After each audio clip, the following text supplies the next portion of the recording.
Hello there, welcome back to another class of financial management. आज हम लोग miscellaneous topics को कवर करने वाले हैं। एंड मिसलेनियस टॉपिक्स मतलब मिसलेनियस आइटम्स। इन मिसलेनियस आइटम्स में you can see that there are variety of questions. ज़्यादातर का आप बोलोगे कि कोई इंटरलिंकेज नहीं है, सबको मिक्स करके सर एक जगह इकट्ठा कर दिया गया है। बट इस क्लास की इंपॉर्टेंस बहुत ज़्यादा है। आज का जो हमारा क्लास है वो कहा जा सकता है कि 2022 सिलेबस में लगभग एक क्वेश्चन आज की क्लास से आ सकता है। So this calls for a 7 marks class, एक सिंगल क्लास। तो आज कई ऐसे एग्जांपल्स और कई सारे ऐसे सवाल हम कैप्चर करेंगे जिनमें बहुत सारा टाइम नहीं लगेगा, थोड़ा टाइम लगेगा रिव्यू करने में। आप रिव्यू कीजिए, 7 मार्क्स की तैयारी हो सकती है। तो बस शुरुआत में मैंने आपको बस एक बार इन्फॉर्म कर दिया है, भाई तैयारी कर लेना, ठीक है ना, मतलब थोड़ा कंसंट्रेट कर लेना। So without any further ado let's get started. आइए शुरुआत करते हैं। सबसे पहले ऑब्वियसली हम मिसलेनियस टॉपिक में कुछ नया सीखने को नहीं है। You already know certain formulas. उन फॉर्मूलाज को देखते हुए सवाल बनाने का इरादा है।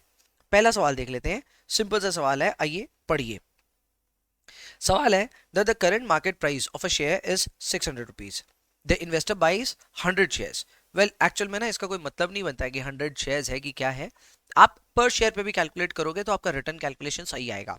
सो ये नंबर ऑफ शेयर्स एक्चुअल में रेलिवेंट नहीं है। After 1 year, he sells these shares at what price? At 720 and also receives rupees 30 as dividend as well. यानी अगर कहानी आपके सामने रखूं तो बहुत स्पष्ट है। 600 रुपए में खरीदारी करी, 720 रुपए में बेचा और 30 रुपए का ड्यूरिंग द प्रोसेस डिविडेंड भी आया। आपको रिटर्न कंप्यूट करना है। कैसे होगा साहब? बहुत सिंपल है यार। रिटर्न कंप्यूट करने का तरीका होता है inflows minus outflows divided by outflows into 100। मैं फिर रिपीट कर रहा हूं। फॉर्मूला क्या होता है? Inflows minus outflows divided by outflows into 100. Correct? So this is the actual formula for that. अब यही फॉर्मूले का लॉजिक अगर आप ब्रेक डाउन करें तो इनफ्लो दो तरह के हो रहे हैं। एक तो आप शेयर को बेच रहे हो 1 साल बाद, सो दैट इज P1। इसके अलावा आप डिविडेंड भी पाओगे after the end of 1 year, so that is D1। So you are getting P1 and D1 as inflows.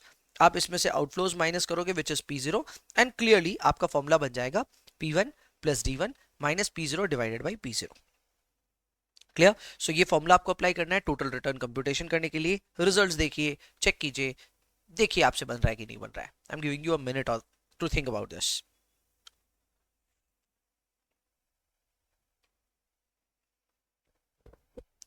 देख लीजिए, फॉर्मूला बहुत सिंपल है। If you want to write down this formula, लिख ही लेना चाहिए कहीं पे मिसलेनियस बोल करके formula.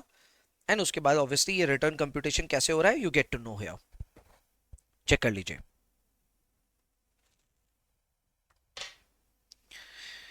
I hope you are done with first question. आइए सेकंड क्वेश्चन में चलेंगे। ये रहा सेकंड क्वेश्चन।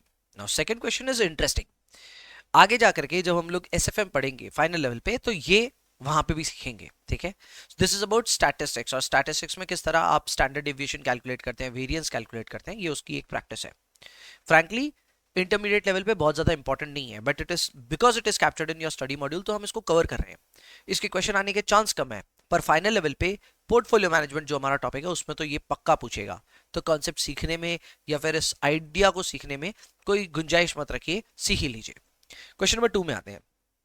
क्वेश्चन नंबर 2 आपको ये बोल रहा है दैट एक्स लिमिटेड है जिसका forecasted returns have been given to you in the form of a probability distribution. Now what is a probability distribution?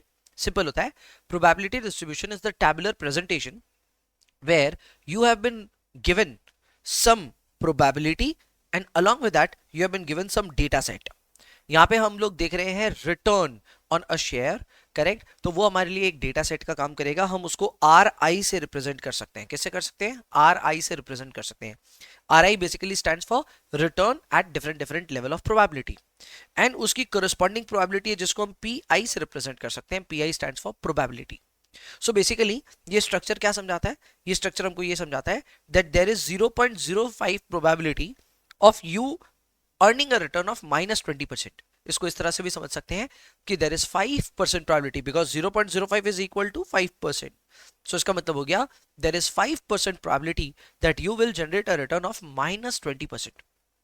Further, there is another 5% probability that you will get a return of -10%. Then there is 10% probability that you will get a return of -5%. 10% probability that you will get a return of 5%, 15% probability that you will get a return of 10%, 25% probability of 18% return, 25% probability of 20% return and again 5% probability of getting returns of 30%.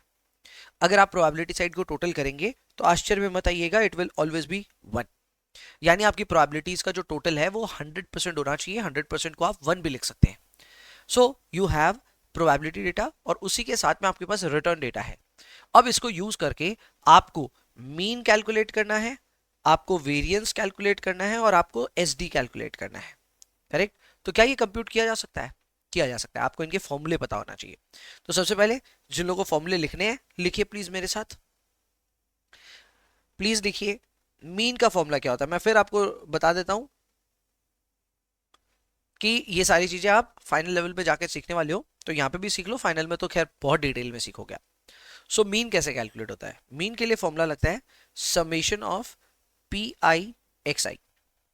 इसको मैं थोड़ा elaborate करके समझा देता हूं. इसका मतलब ये होता है कि आप प्रोबेबिलिटी और रिटर्न इन दोनों को आपस में मल्टीप्लाई करोगे. जैसे यहाँ पे ये 0.05 है और यहाँ पे ये -20 है, तो इन दोनों को आपस में मल्टीप्लाई करोगे, जो भी रिजल्ट आएगा उसको यहाँ लिखोगे. फिर सेकंड वाले में भी वही करना है, थर्ड वाले में यही करना है, और सारे जितने भी आपको प्रोबेबिलिटीज और रिटर्न्स दिए हो उन सबको आपस में मल्टीप्लाई करना है. मल्टीप्लाई करने के बाद आपको उसका टोटल करना है. तो आपने दो काम किया यहाँ पे. पहला काम आपने ये किया कि आपने प्रोबेबिलिटी और अपने डेटा सेट को आपस में मल्टीप्लाई किया. फिर जब मल्टीप्लाई कर दिया तो उस कॉलम का जिसमें p और x आपस में मल्टीप्लाई हुआ है उस कॉलम का आपने टोटल लगाया. तो ये फॉर्मूला क्या बन गया?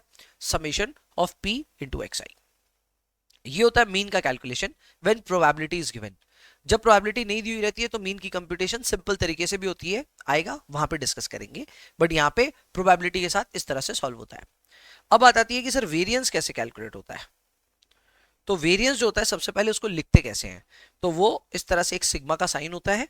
करेक्ट? इसमें आप नीचे लिखेंगे x क्योंकि डेटा सेट कौन सा है? x का है. एंड वेरिएंस होता है इसका square. So the technical notation for this is sigma square of x. Sigma square of x. तो ये वेरिएंस का नोटेशन होता है, सिग्मा x ऊपर में स्क्वायर. अब इसको कंप्यूट करने का तरीका क्या होता है? सिंपल होता है. इसके लिए आप करेंगे P I into X I minus x mean whole square and then इसका समेशन. तो आप ठीक ही समझ रहे हैं, आपको एक कॉलम बनाना पड़ेगा जिस कॉलम का नाम होगा एक्स आई माइनस एक्स मीन. फिर आपको इस कॉलम को स्क्वायर भी करना पड़ेगा. तो स्क्वायर करेंगे तो एक और कॉलम बना सकते हैं या फिर उसी कॉलम में साथ में ही कर सकते हैं, that is up to you. So आप एक्स आई माइनस एक्स मीन का होल स्क्वायर करेंगे. अब ये होता कैसे है अभी नंबर्स के साथ समझाऊंगा. तो ये काम करना होगा, जब आपके पास एक कॉलम आ जाएगा जिसमें आप एक्स आई माइनस एक्स मीन का होल स्क्वायर करोगे तो उसको प्रोबेबिलिटी के साथ मल्टीप्लाई करके उसका भी टोटल निकालना होगा, तो जाकर के आएगा वेरिएंस. हम इसको नंबर्स के साथ डील करेंगे तो आपको अपने आप समझ में आ जाएगा. हालांकि मैं जितना जो बोलते हैं ना बचकाने तरीके से आपको ये समझा रहा हूं, दरअसल सच बात यह है कि आपने इस चीज को ऑलरेडी अपने बीकॉम बीबीए या फिर में फाउंडेशन एग्जाम से पढ़ाई है पहले से, but still I am trying to explain in a very बच्चा फॉर्म. ठीक है? हाँ, वैसे किसी भी बच्चे को अगर ये डिटेल में जानना हो कि यार वेरिएंस और एसडी के पीछे का कारण क्या होता है, ऐसे फॉर्मूले क्या होते हैं, तो वो बहुत अच्छे से एक्सप्लेन किया हुआ है. यूट्यूब पे जाकर के एक डिटेल वीडियो देख सकते हैं. अब एक्सप्लेन द क्रक्स कि यार वेरिएंस का फॉर्मूला ऐसा होता क्यों है या फिर एसडी का फॉर्मूला ऐसा क्यों होता है. अब explain everything in detail. SFM के स्टूडेंट्स के लिए मैंने एक डिटेल वीडियो बनाया था, आप भी जाकर के देख सकते हैं. फिलहाल वेरिएंस का फॉर्मूला क्या है? Summation of P I bracket के अंदर एक्स आई माइनस एक्स मीन का होल स्क्वायर. अब आपको अगर एसडी कैलकुलेट करना हो तो सर कैसे करेंगे? एसडी का नोटेशन होता है सिग्मा एक्स. एसडी का नोटेशन होता है सिग्मा एक्स. इसके लिए फॉर्मूला क्या होता है? Under root of variance. Under root of variance. और अंडर रूट ऑफ वेरिएंस का मतलब हो गया आपका फॉर्मूला कुछ ऐसा दिखेगा, अंडर रूट, और अंडर रूट के अंदर क्या होगा sir? Summation of P I bracket के अंदर X I minus x mean whole square. X I minus x mean whole square. So this is the formula for standard deviation. तो हमने एक फॉर्मूला देखा मीन का, एक देख लिया वेरिएंस का और एक देख लिया स्टैंडर्ड डेविएशन का. सबके फॉर्मूले आपकी कॉपी में होने चाहिए. ठीक है? So we have got a mean, variance and standard deviation. अब जरा नंबर्स के साथ देखते हैं ये वर्क कैसे करता है. ठीक है? तो नंबर्स के साथ अगर हम चलें तो हम सबसे पहले अपने सवाल को उतारें. सवाल में आप देख सकते हैं मैंने सबसे पहले प्रोबेबिलिटी का अपना कॉलम उतार लिया. मेरी प्रोबेबिलिटीज जिस तरह से रिपोर्टेड थी I have taken it. Next मैंने आर आई का एक कॉलम बनाया जो कि मेरे रिटर्न्स को परसेंटेज फॉर्म में लेता है. जैसे -20 हियर रिप्रेजेंट्स -20%, याद रखना. एंड इसी तरह सारे डेटा दिए हुए हैं, we have just taken it. फिर हमने क्या किया? पी और आर का आपस में मल्टीप्लाई कर दिया. P और R को आपस में मल्टीप्लाई करने का मतलब ये होता है आप इन दोनों नंबर्स को आपस में मल्टीप्लाई कर रहे हो और यहां पे इक्वल टू करके इसका वैल्यू लिख रहे हो। सो टेक्निकली क्या हो रहा है, आप इन दोनों नंबर्स को मल्टीप्लाई करते हो, यहां इक्वल टू करके लिखते हो, multiply equal to and so on. आपके पास सारी P और R का मल्टीप्लाई करने के बाद वैल्यू आ जाएगी। इसका जो टोटल होगा वो दरअसल होगा summation of P into RI, and आप इसको R मीन भी कह सकते हैं, यानी ये आपका एवरेज रिटर्न हो गया। So your average return turns out to be 11%। कैसे आया, बहुत सिंपल है, प्रोबेबिलिटी और रिटर्न को आपस में मल्टीप्लाई कीजिए, जोड़ते जाइए, ठीक है। सो P इंटू R और उसके बाद उसको जोड़ते जाओ, ठीक है। तो मैं आपको एक बार बस उदाहरण के लिए बताता हूं, 0.10 इंटू 10 कितना होता है 1.5, 0.25 इंटू 18 कितना होता है 4.5, और इन सारे नंबर्स को जोड़ते तो कितना आता है 11। So now you have your R mean, ठीक है। हमने इसके लिए फॉर्मूला जो यूज किया था वो ये वाला था, हमने मीन कंप्यूट किया because we are dealing with the data set of R I, तो जो हमारा मीन भी निकला वो आ गया आर मीन। क्या आया, R mean. So R mean इस तरह से कंप्यूट हो गया बड़ा आराम से। अब एक बार आर मीन हो गया तो आपको एक कॉलम चाहिए जिस कॉलम में आप हर एक रिटर्न की वैल्यू से अपने मीन को माइनस भी करेंगे और बाद में उसको स्क्वायर भी करेंगे। आप चाहें तो ये एक बार में कर सकते हैं, नहीं तो मेरे जैसे स्लो स्लो करो। तो मैंने यहाँ क्या किया है, मैंने यहाँ पे R I minus R mean पहले करके दिखाया है। तो R I minus R mean होता कैसे है, सिंपल है, let me draw your attention to it. हट जाएगा सब, हाँ मुझे पता ही था सब हट जाएगा। Okay, late me draw your attention here. ये मेरा आर आई का वैल्यू है जैसे -10 है, ठीक है। This is are I. Technically ये आर की सेकेंड वैल्यू है, ये आर की फर्स्ट वैल्यू है, ये आर की थर्ड वैल्यू है, ये आर की फोर्थ वैल्यू है, ये आर की फिफ्थ वैल्यू है, एंड सो ऑन। क्योंकि हम किसी को भी अलग अलग नोट नहीं करना चाहते तो हम सबको आर आई कह देते हैं। सो आर आई मीन्स इंटीजर, जो भी नंबर ऑफ वैल्यू है वो आ जाएगी। सो मैं मान लो इस वैल्यू को ले रहा हूं -10, तो मुझे करना है R I minus R mean. तो कैसे होगा, बहुत सिंपल है, मेरे आर आई का वैल्यू है -10, मेरे आर मीन का वैल्यू हर बार 11 ही रहने वाला है। सो मैं -10 में से -11 करूंगा तो इट विल बिकम -21। क्या हुआ यहाँ पे हमने किया -10 -11, so this is equal to -21। बात समझ में आ रही क्या, -21। आप अगली वैल्यूज पे भी देख सकते हैं, मैं जैसे ये 20 पे दिखा देता हूं आपको। 20 is the value of R I. R I में से मैं आर मीन माइनस करूंगा, R mean is always 11, so 20 minus 11, this is what we are doing. तो यहाँ पे वैल्यू आएगी 9। तो आप देख सकते हैं ये आ गया value of R I minus R mean. 30 पे भी देख लेते हैं, 30 पे आर आई है हमारा 30 एंड आर मीन का वैल्यू है 11, so that becomes 30 minus 11, so that is equal to 19। This is the value 19। तो आपका R I minus R mean का कॉलम कैसा है आपको पता चल गया होगा। अब इसका स्क्वायर भी करेंगे और फिर प्रोबेबिलिटी के साथ मल्टीप्लाई भी करेंगे, दोनों काम करेंगे। जैसे एग्जांपल के तौर पे दिखा देता हूं, -6 है, मैं -6 को स्क्वायर भी करूंगा और फिर इसकी प्रोबेबिलिटी से भी मल्टीप्लाई करूंगा। सो -6 का जो होल स्क्वायर होता है वो होता है 36, लेकिन फिर इसकी प्रोबेबिलिटी है 0.10। तो जब मैं 36 इंटू 0.10 करूंगा इट विल बिकम 3.60। बात समझ में आई, सिंपल है। मैं 7 वाला भी समझा देता हूं। 7 का जब मैं होल स्क्वायर करूंगा इट बिकम्स 49। सो 7 का होल स्क्वायर करने से मैं R I minus R mean का होल स्क्वायर कर चुका हूं। अब इसको मैं प्रोबेबिलिटी से मल्टीप्लाई करूंगा विच इज 0.25। तो जैसे इसको 0.25 से मल्टीप्लाई करूंगा रिजल्ट आ जाएगा 12.25। इसी तरह हर एक P I into R I minus R mean का होल स्क्वायर का वैल्यू आया। सारे ऑब्जर्वेशंस के लिए कैलकुलेट करना है, लास्ट में इसका टोटल करना है।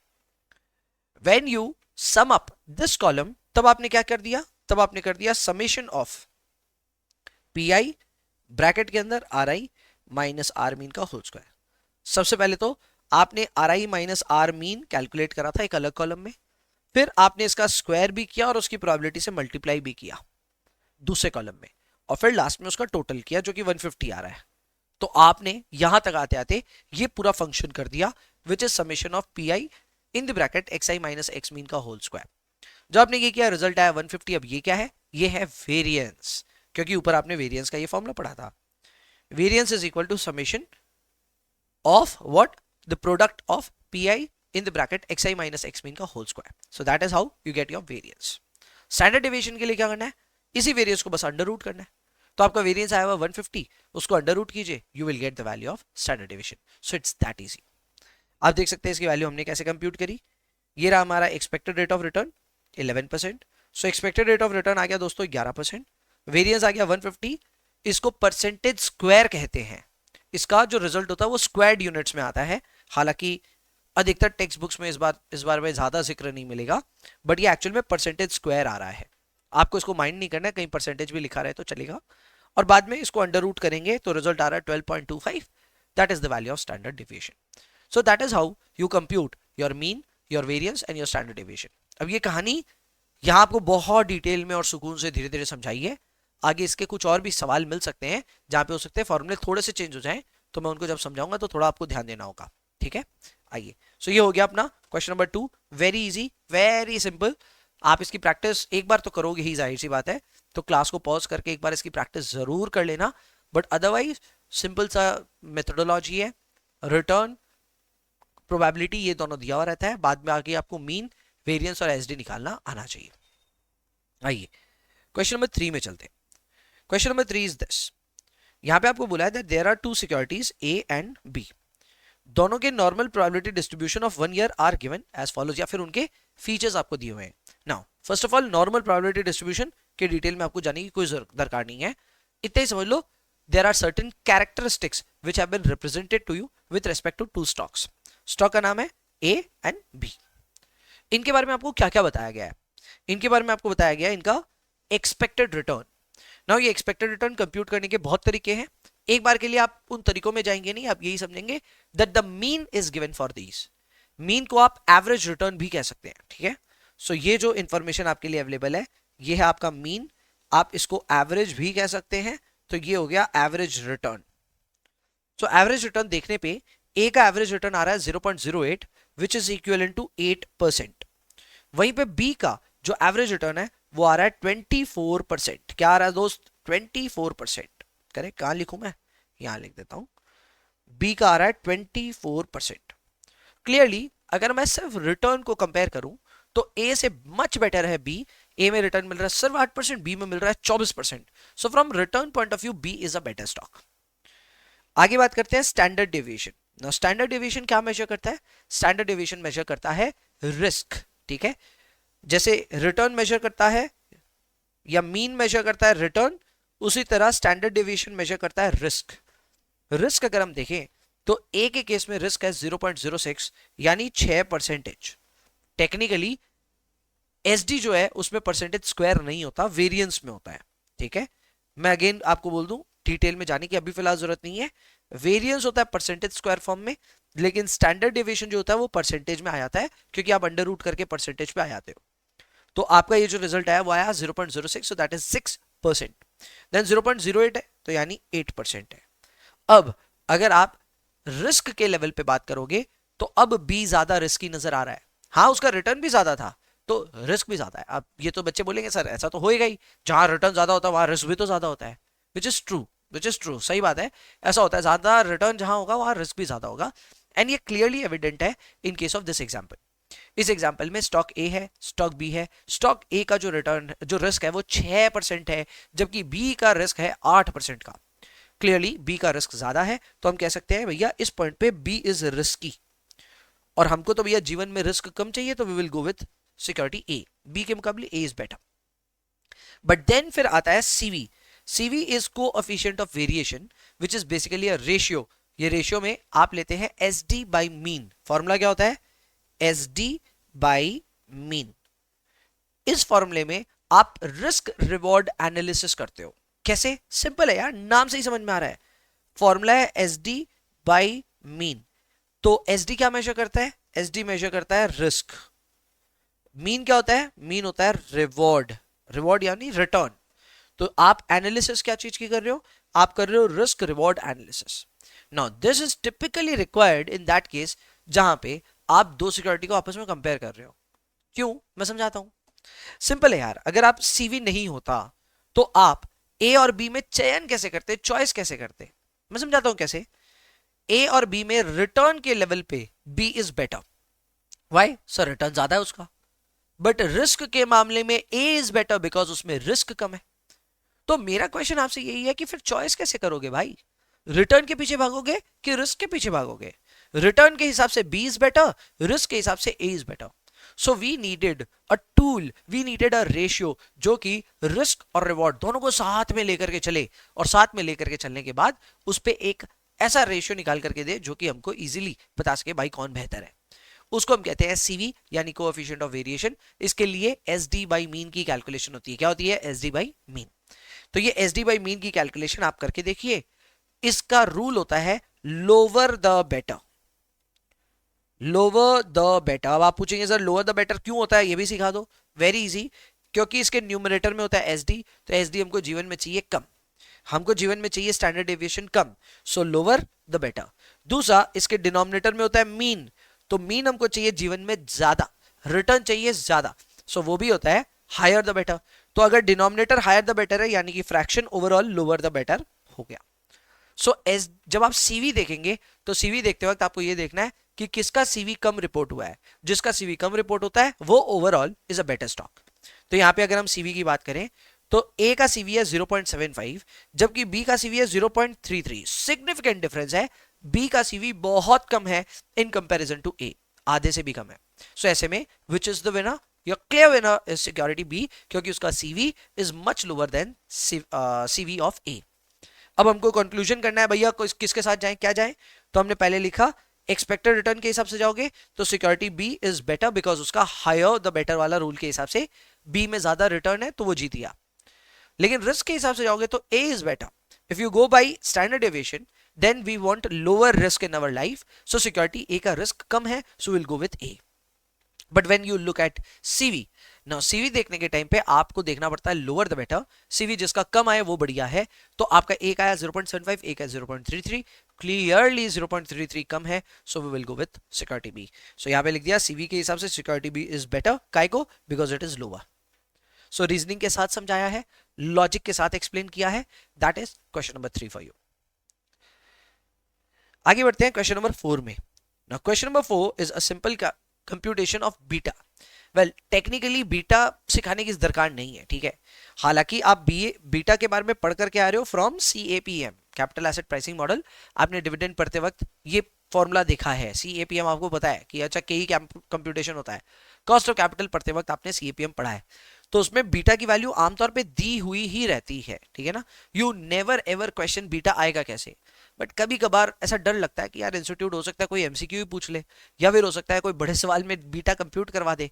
तो ऐसे में बीटा कंप्यूट करना आना चाहिए, इसलिए मैंने मिसलेनियस में इसको इंक्लूड कर रखा है. सो बीटा कैसे कंप्यूट होता है दोस्त? बीटा के लिए दो फॉर्मूले लग सकते हैं. एक फॉर्मूला होता है covariance of the asset with the market divided by variance of the market. अब आपको इसको मैं समझाता हूं कैसा. अगर मान लो मैं रिलायंस का बीटा कंप्यूट करना चाह रहा हूं, करेक्ट, तो मुझे क्या चाहिएगा पता है? मुझे रिलायंस का जो डेटा स्ट्रक्चर है उसको मार्केट के डेटा स्ट्रक्चर से कंपेयर करके कोवेरियंस चाहिएगा. अब घबराने वाली बात नहीं है, कोवेरियंस कंप्यूटेशन नहीं आएगा आपके लेवल पे. फाइनल लेवल पे ये सारी कंप्यूटेशन है, तो इंटर लेवल पे कोवेरियंस कंप्यूटेशन नहीं आएगा. बट सवाल में ये बोल सकता है चला करके कि भाई तुम्हारा स्टॉक और निफ्टी का जो कोवेरियंस है वो कुछ है, ठीक है. So the amount could be given to you. So आपका एक फॉर्मूला बन सकता है covariance of the asset with the market. Now covariance is a typical style जिससे आप दो सिक्योरिटीज के बीच का जो डिस्पर्शन होता है वो कंप्यूट करते हैं. वेरियंस जैसा ही होता है बट दो सिक्योरिटीज के साथ डील करता है या फिर दो डेटा सेट के साथ डील करता है, उसको हम कहते हैं कोवेरियंस. तो आपको ऊपर में रखना है covariance of the asset with the market और उसको डिवाइड करना है with the variance of the market. तो बस ये फॉर्मूला थोड़ा सा याद रखना पड़ेगा आपको. बीटा जिस भी एसेट का निकाल रहे हो उस एसेट का और मार्केट का कोवेरियंस आपको न्यूमरेटर में लेना है, इसको डिवाइड करना है by denominator which is going to be variance of the market. Clear? So the formula is covariance by variance. ये हो गया आपके लिए बीटा, ठीक है. अब आप कहेंगे सर ये वाला फॉर्मूला यहां तो लग ही नहीं रहा, यहां तो कोवेरियंस दिया ही नहीं है सवाल में. तो इसी का फर्दर एक और फॉर्मूला है जो आपको याद रखना पड़ेगा. इसी फॉर्मूले को ब्रेक डाउन करते हैं तो ये फॉर्मूला कैसा बनता है? It becomes R into sigma A by sigma M. आप कहेंगे ये नजर नहीं आ रहा है, ऐसा कैसा हो रहा है? तो भाई डिटेल अभी इसमें और कवर नहीं करना चाहते अपने. मैं फिर रिपीट कर रहा हूं, all of this is final level topic. बस करा रहा हूं कि भाई कर लो भाई, और कुछ नहीं है. तो ये एक फॉर्मूला है जो आपको और याद रखना है. यहां R क्या होता है? R is correlation coefficient.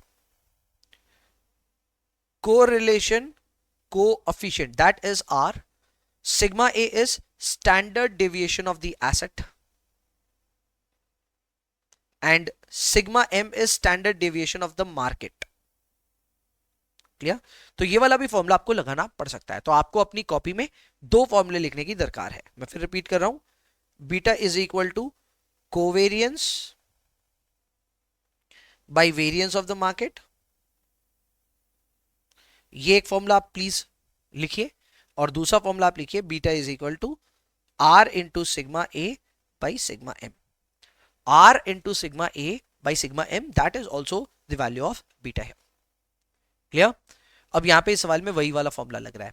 सवाल में बोला है that sigma X is equal to 12%, sigma M is equal to 9%. So we have a security which is X, नाम है उसका X, so security X, and उसके बाद बीटा सिग्मा ऑफ एम भी दिया है, यानी आपको स्टैंडर्ड डेविएशन ऑफ मार्केट भी दिया है, एंड फिर आपको आर का वैल्यू दिया है. आर इज कोरिलेशन कोएफिशिएंट, ये मैंने यहां लिखा भी है.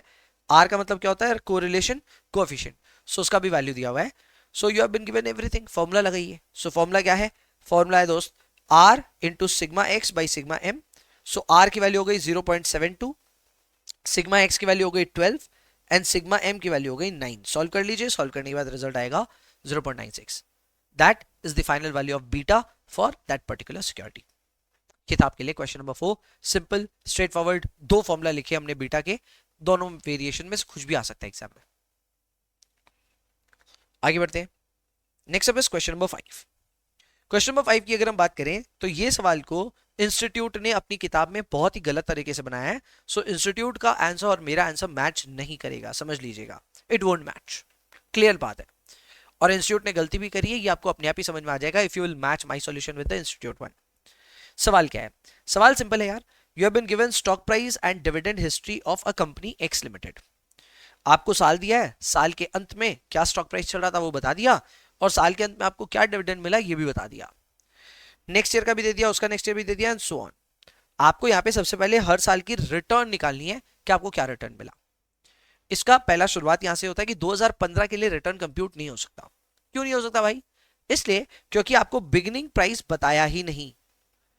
आपको ये नहीं बताया कि 2015 जो साल था उसका साल के बिगिनिंग में रेट क्या था, शेयर प्राइस क्या था, बताया नहीं. तो क्योंकि बताया नहीं तो आपके लिए ओपनिंग या एंट्री पॉइंट नहीं है 2015 का. सो 2015 पे एनालिसिस नॉट पॉसिबल. बट 2015 पे जो क्लोजिंग प्राइस था that can be considered as the opening price for 2016. अरे वो तो हो ही सकता है ना भाई. 2015 का closing is equal to opening of 2016.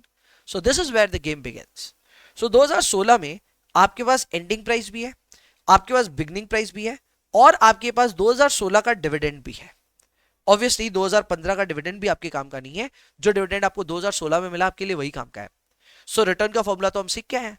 Return का फॉर्मूला होता है P1 minus P0 plus D1 divided by P0 into 100 भी कर सकते हो अगर आप चाहो तो.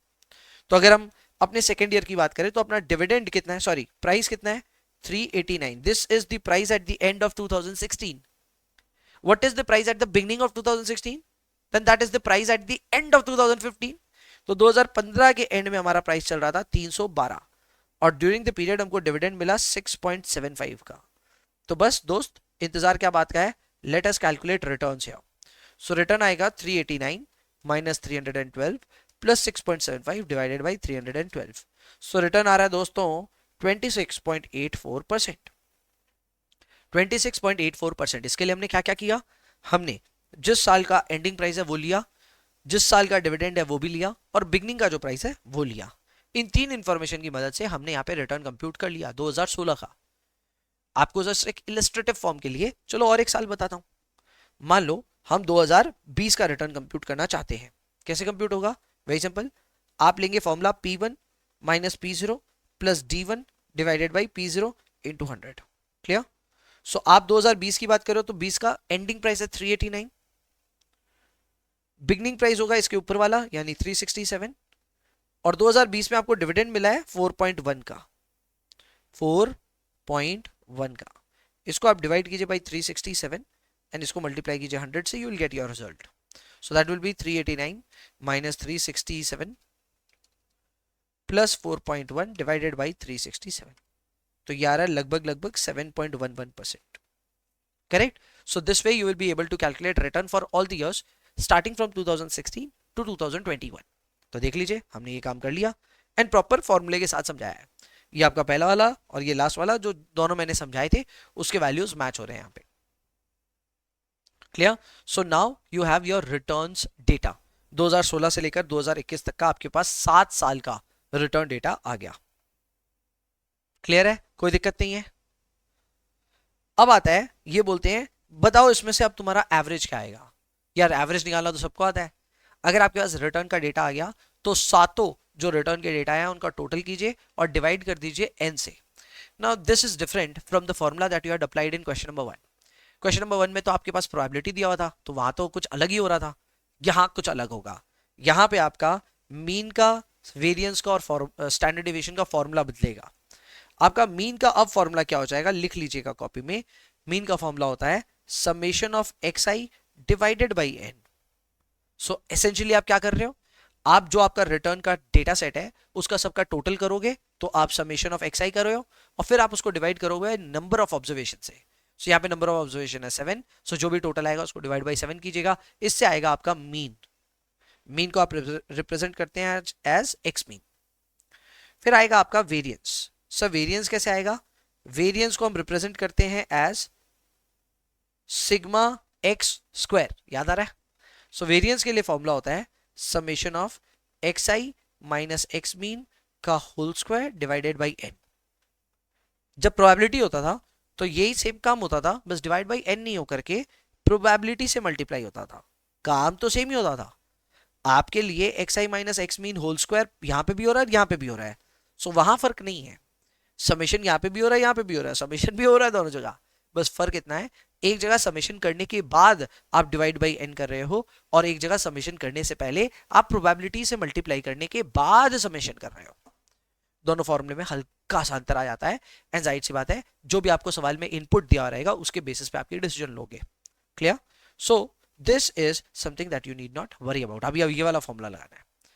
इसके बाद आपका एक SD का फॉर्मूला बनेगा. SD को हम रिप्रेजेंट करेंगे एज सिग्मा x और ये होगा अंडर रूट ऑफ वेरिएंस. यानी कि आप इस बड़े सारे फॉर्मूले का निचोड़ ऐसा मान सकते हैं. Clear. This becomes your standard deviation. This becomes your standard deviation. Clear. So you have got first formula of mean, second is of variance, third is of standard deviation. क्या सर यहाँ पे भी हम वही करने वाले हैं, एकदम करने वाले हैं. आप देखिए यहाँ पे हमारा जो रिटर्न का डेटा आया वो डेटा कैसे आया वो आपको मैं शो कर चुका हूँ using this formula. Correct. Once you have got all the returns तो आपको सबको टोटल करना है.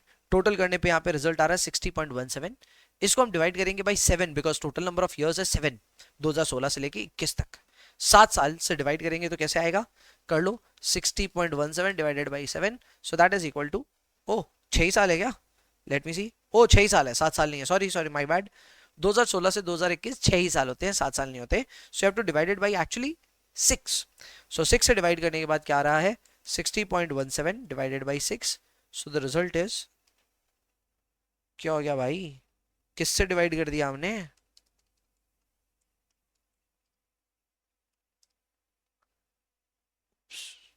कुछ गलती किया है मैंने यहाँ पे. ओके मैंने कुछ बहुत बड़ी गलती करी है. ये सॉल्यूशन पे आप ध्यान मत दीजिएगा क्योंकि मैंने यहाँ रिटर्न कंप्यूटेशन गलत करा है. This is completely wrong. ठीक है, यहाँ पे रिजल्ट गलत आया है. मैं एक बार वापस वेरीफाई कर लेता हूँ. 26.84 minus 38.66 plus 49.96 plus 7.47 plus 7.11 plus 7.45. तो ये करेक्ट है, 60.17 तक करेक्ट है. उसके बाद का कंप्यूटेशन रॉन्ग है तो मैं अभी आपके सामने सामने करके दिखा दूंगा. ठीक है. सो आपका यहाँ पे सब चीज रॉन्ग है, ये वाला नीचे वाला. Let me just clear everything. आपके सामने कंप्यूटेशन कर दूंगा तो आपको भी इजी लगेगा फिर. करेक्ट. ये सारे नंबर्स रिकम्प्यूट होंगे.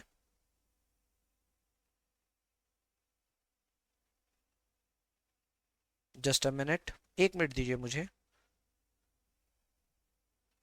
ठीक है, तो अपना रिटर्न जो है वो रिकम्प्यूट हो रहा है. So our R mean is equal to 60.17 divided by 6। 6 साल है, कैसे सर दिखा दो आप। तो 6 साल है भाई, देख लो आप। ये रहा आपका first year, second year, third year, fourth year, fifth year and sixth year, 6 साल। ठीक है, सो डिवाइड करेंगे 60.17 को, डिवाइड किया 6 से, तो रिजल्ट आ रहा है 10.03%। 10.03% ये आ रहा है रिजल्ट अपना, 10.03। ठीक है, फिर उसके बाद अपने क्या करेंगे, अपने यहाँ करेंगे R I minus R mean का, सीधा मैं होल स्क्वायर करने में इंटरेस्टेड हूँ, मैं सीधा होल स्क्वायर करूंगा। तो ये कैसे होने वाला है, सिंपल है, हम पहली वैल्यू ले रहे हैं विच इज 26.84। 26.84 याद रखिएगा, अपना जो आर मीन का वैल्यू आया है वो आया है 10.03, तो हर नंबर में से 10.03 माइनस करना है। सो 26.84 माइनस 10.03 कितना होता है, 26.84 minus 10.03, that is equal to 16.81। But 16.81 लिख मत देना, essentially you are doing 26.84 minus 10.23, जो भी रिजल्ट आएगा, सॉरी 10.03, जो भी रिजल्ट आएगा आप उसका स्क्वायर कर रहे हो, करेक्ट। जो भी रिजल्ट आएगा आप उसका स्क्वायर कर रहे हो। So this is again 26.84 minus 10.03, result आ रहा है 16.81। अब उसका स्क्वायर करेंगे तो ये वैल्यू आ रही है 282.58। 282.58, that is the value of Ri minus Rmin का whole square for the first value. Clear?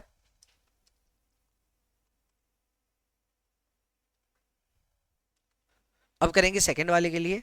38.66 पहले से माइनस में है, इसमें से फर्दर माइनस करेंगे 10.03, जो भी वैल्यू आएगी वो आ रही है माइनस 48.69, उसको multiply equal to, so that is equal to, सब पॉजिटिव रिजल्ट्स आएंगे 2370.72, माइनस को स्क्वायर करने पे पॉजिटिव हो जाता है 2370.72।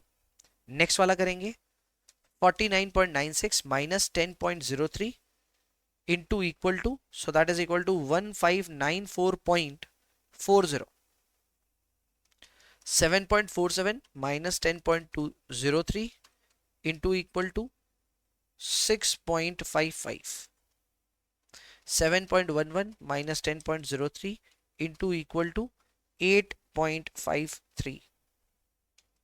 7.45 minus 10.03 into equal to 6.66। आइए इसका टोटल कर लेते हैं। सो 282.58 plus 2370.72 plus 1594.4 plus 6.55 plus 8.53 plus 6.66, so that is equal to 4269.44। 4269.44, correct, 4269.44, that is the value 4269.44, correct. ये क्या है दोस्त, ये आया अपना वेरिएंस। तो यहाँ पे हम अपने अब रिजल्ट्स बताना शुरू करेंगे। पहला तो हमारा ये एक्सपेक्टेड रिटर्न्स तो आ ही गया, दूसरा हमको चाहिए था एवरेज जो आया हमारा 10.03%। अब हम निकाल रहे हैं वेरिएंस जो कि हमारा आ चुका है 4269.44। ठीक है, मैंने डबल चेक नहीं किया है बट आई बिलीव वो सही होगा। सो नंबर 2 का जो रिजल्ट है वो है expected return, expected average return, that is equal to 10.03%। Number 3 का रिजल्ट है वेरिएंस। सो वेरिएंस कैसे कंप्यूट हुआ अभी आपको मैंने करके दिखाया, that is equal to 4269.44। Technically ये परसेंटेज स्क्वायर होता है पर आप नहीं लिखो तो चलेगा, कोई प्रॉब्लम नहीं है। एंड चौथा हमको कंप्यूट करना है इसका स्टैंडर्ड डिविएशन, तो इसी का अंडर रूट कर दीजिए, रिजल्ट आ रहा है 65.34%। 65.34%, that is the value of standard deviation। 65.34%, that is the value of standard deviation। Clear? So that is how you solve this entire work। Simple है। अच्छा, एक चीज हमने ध्यान नहीं दिया, मैंने भी ध्यान नहीं दिया, अभी ध्यान आया। ये जो आपने कंप्यूट किया वो तो है summation of x I minus x mean का whole square, correct. This is equal to 4269.44। But variance का फॉर्मूला क्या होता है, वेरिएंस होता है summation of x I minus x mean का whole square divide by n भी तो होता है, तो हमने डिवाइड बाई एन तो किया ही नहीं। सो यहाँ पे डिवाइड बाई 6 करना पड़ेगा,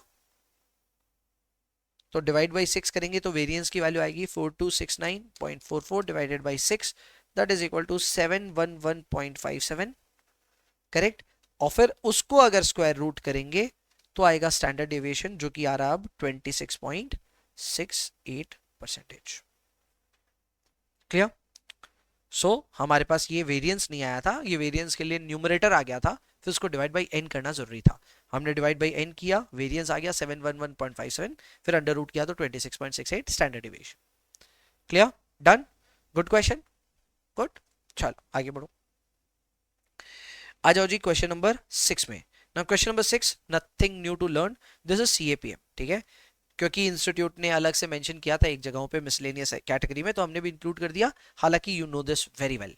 सीएपीएम का फॉर्मूला क्या होता है सर? सीएपीएम का फॉर्मूला होता है that required rate of return on equity is equal to RF plus RM minus RF into beta. Correct? RF यहाँ पे दिया हुआ है 4%, ठीक है। आरएम माइनस आरएफ करने के लिए आरएम दिया हुआ है 12%, आरएफ तो 4% है ही, और बीटा की वैल्यू है 1.20, तो सॉल्व कर लीजिए।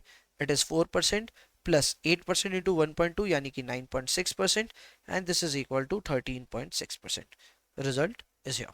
क्वेश्चन नंबर 6 डन, कुछ भी नहीं था इसमें। नेक्स्ट बढ़ते हैं दोस्तों क्वेश्चन नंबर 7 में। Now question number 7 is the most important part of tools for FSA, ठीक है। आमतौर पे एग्जाम में यही सब एरियाज आते हैं। एग्जाम में या तो आता है कॉमन साइज, या तो आता है कंपैरेटिव,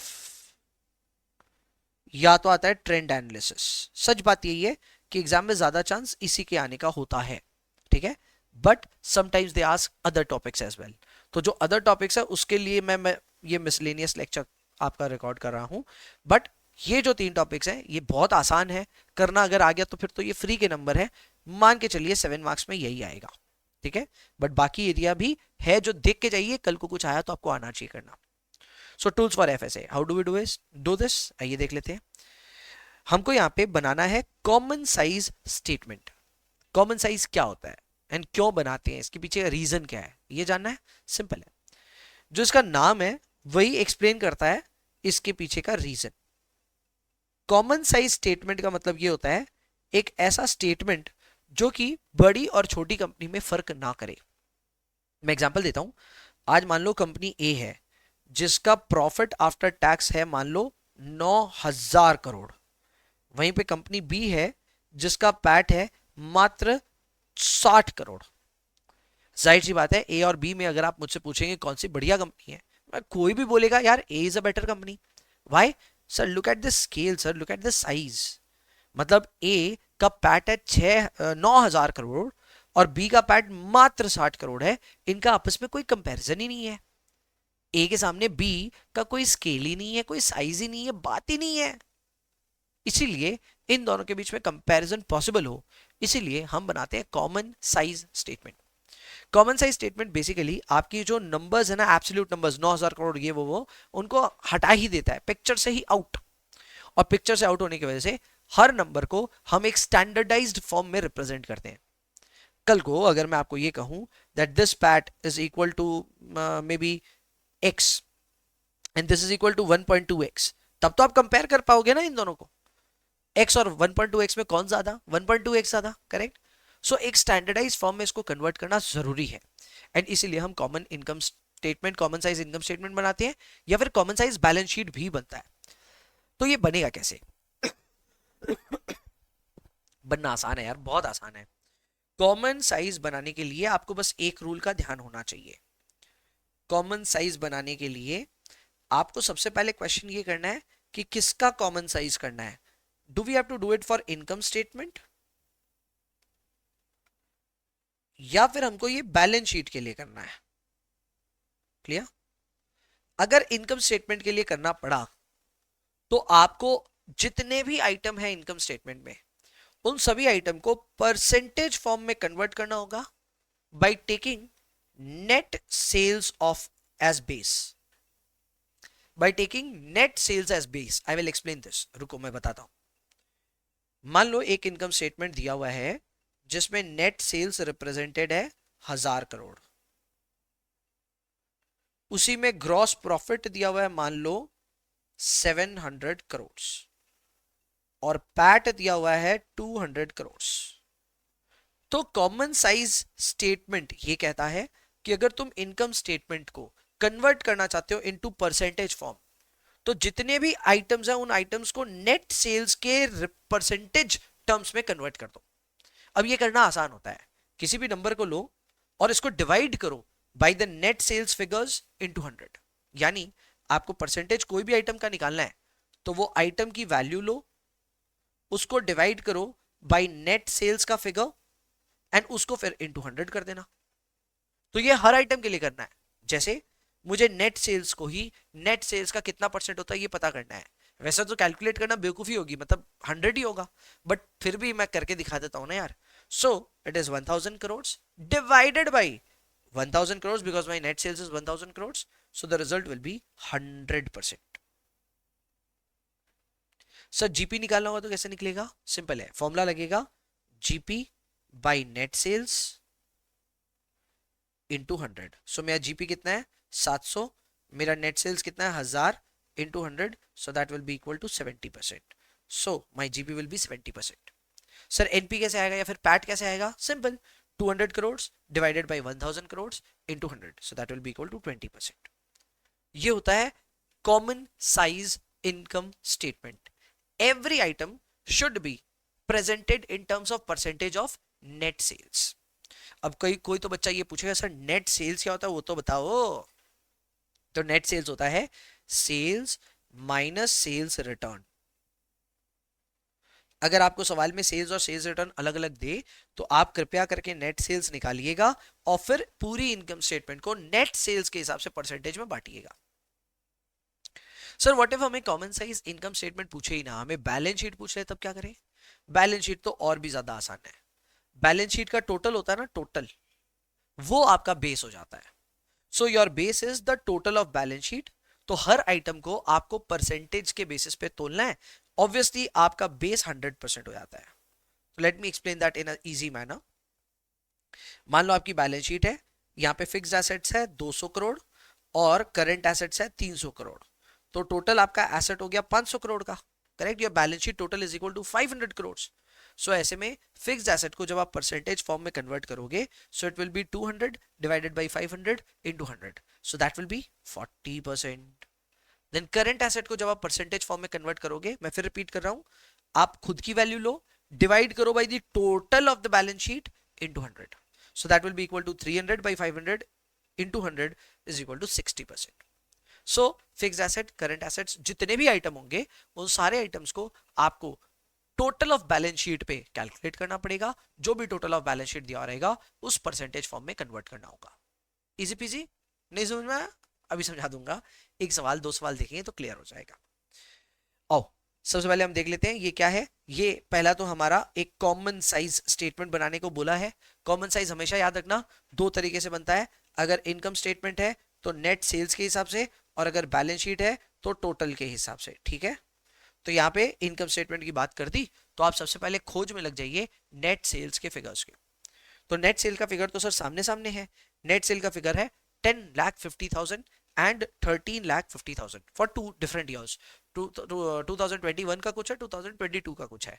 तो सर इसको कैसे परसेंटेज फॉर्म में कन्वर्ट करेंगे? वेरी सिंपल, प्लीज याद रखिएगा। यहां पे जब 2021 के लिए आप ऑपरेट करेंगे तो कोई भी नंबर ले लीजिएगा, उस नंबर को डिवाइड कीजिएगा बाई 10,50,000 एंड मल्टीप्लाई कीजिएगा into 100। So why 1050? Because your net sales is 1050। मैं आपको दिखा दूंगा सारे नंबर्स करके।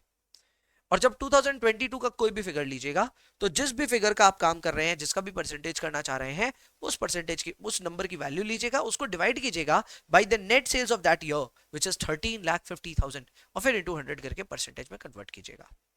ये काम मैं आपको 2 या 3 आइटम का दिखा देता हूं, अपने आप ही समझ में आ जाएगा। So has our first item, मैं ऑपरेटिंग प्रॉफिट आपको दिखाता हूं फॉर ईयर 1 व्हिच इज 2021। तो मेरा operating profit for year 1 is 3,30,000, जबकि मेरा नेट सेल है 10,50,000। तो सर परसेंटेज कैसे निकलेगा? करके देख लो। 3,30,000 डिवाइडेड बाई 10,50,000 इंटू 100, आप करके देख लो, मैंने तो किया ही है। 3,30,000 divided by 10,50,000, so that is equal to 31.43%। आया? चमका? समझ में आया? सर एक और बता दो, सर एक और बता दो। चलो 2022 में जा करके हम COGS को परसेंटेज में कन्वर्ट करते हैं। सो 2022 ये रहा, COGS ये रहा, तो वैल्यू रही 6,45,000। तो 6,45,000 इज इक्वल टू 47.78%। कैसे आएगा? सिंपल है, take 6,45,000, don't divide by 1050, divide by 1350। अरे भाई जिस साल का उस साल का नेट सेल लेना, पिछले साल का नहीं। तो अपना इस साल का नेट सेल है 13,50,000। सो जस्ट कंप्यूट कर लीजिए, 6,45,000 divided by 13,50,000, that is equal to 47.78%। और एक करके देखना है, आगे करके देख लेते हैं। इंटरेस्ट को कंप्यूट करते हैं for year 2021।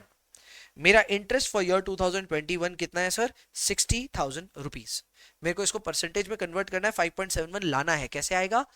Take 60,000 in the numerator, divided by 10,50,000 into 100 कर दीजिए। सो 60,000 डिवाइडेड बाई 10,50,000 इंटू 100 करेंगे तो ये आ गया 5.71। नाउ कहानी यहाँ फिनिश नहीं होती, इसके बाद कुछ एनालिसिस भी करनी पड़ सकती है। जैसे कि एग्जांपल के तौर पे मैं आपको बताता हूं, यहाँ पे अगर आप गौर करेंगे, मैं कलर चेंज करके बात करता हूं। अगर आप गौर करेंगे तो मेरा ग्रॉस प्रॉफिट ईयर 2021 में था 45.71%, जो कि बढ़कर के हो गया 52.22% इन जस्ट वन ईयर। 2021 में मेरा ग्रॉस प्रॉफिट का रेट चल रहा था 45.71, जो कि बढ़ के हो गया 52.22। So here we are not even talking about the absolute numbers, हम नंबर्स की बात नहीं कर रहे हैं, हम परसेंटेज की बात कर रहे हैं। और परसेंटेज भी इंक्लूड मतलब बढ़ा है, पहले से इंक्रीज हुआ है।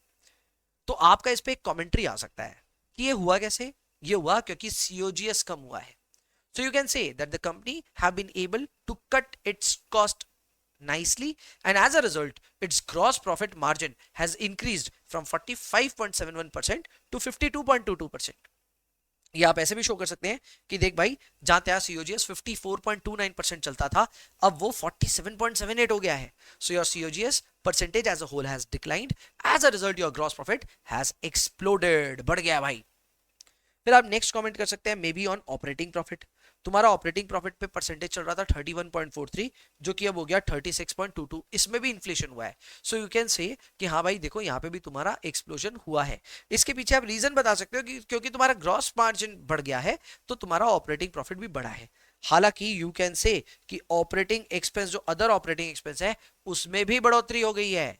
पहले सेल्स के मुकाबले सिर्फ 14.29% खर्चा होता था अदरवाइज, जो कि अब 16% हो रहा है।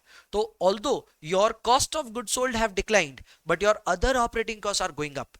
As a result your net margin is increasing, but it is not increasing in the similar manner जिससे ग्रॉस मार्जिन इंक्रीज हो रहा है। तो ये सब ना एनालिटिकल तरीके हैं अपने थॉट्स को एक्सप्लेन करने का, इसके मार्क्स रहते हैं। तो एग्जाम में सिर्फ नंबर्स कैलकुलेट करने को नहीं आएगा, they will also ask for your commentary on analytical parts, तो उसका ध्यान दीजिएगा, ठीक है ना। तो वो सारी बातों का ध्यान दीजिएगा। इंटरेस्ट जैसे यहाँ पे क्लियरली दिख रहा है, इंटरेस्ट था 5.71%, जो कि हो गया 3.78%। तो हम कह सकते हैं that company in general leverage जो है, फाइनेंशियल लेवरेज, वो थोड़ा कम हुआ है इसमें, और आपका जो लोड ऑफ फाइनेंशियल लेवरेज है वो अपने आप कम हो गया। Interest as a percent of sales have declined, तो आप बोल सकते हैं कि डेट का लेवल ओवरऑल कम लग रहा है। So that way you can lay out a lot of commentaries on these statements, ठीक है। ये था आपके लिए common size income statement. Sir next क्या आ रहा है सर? नेक्स्ट आ रहा है कॉमन साइज स्टेटमेंट, लेकिन कौन सा आ रहा है भाई? ये आ गया अपना, ये भी इनकम स्टेटमेंट ही है। लो जी, वापस सिंपल है, इनकम स्टेटमेंट ही आ गया। ये तो होमवर्क टाइप के सवाल हो गए। क्यों सर?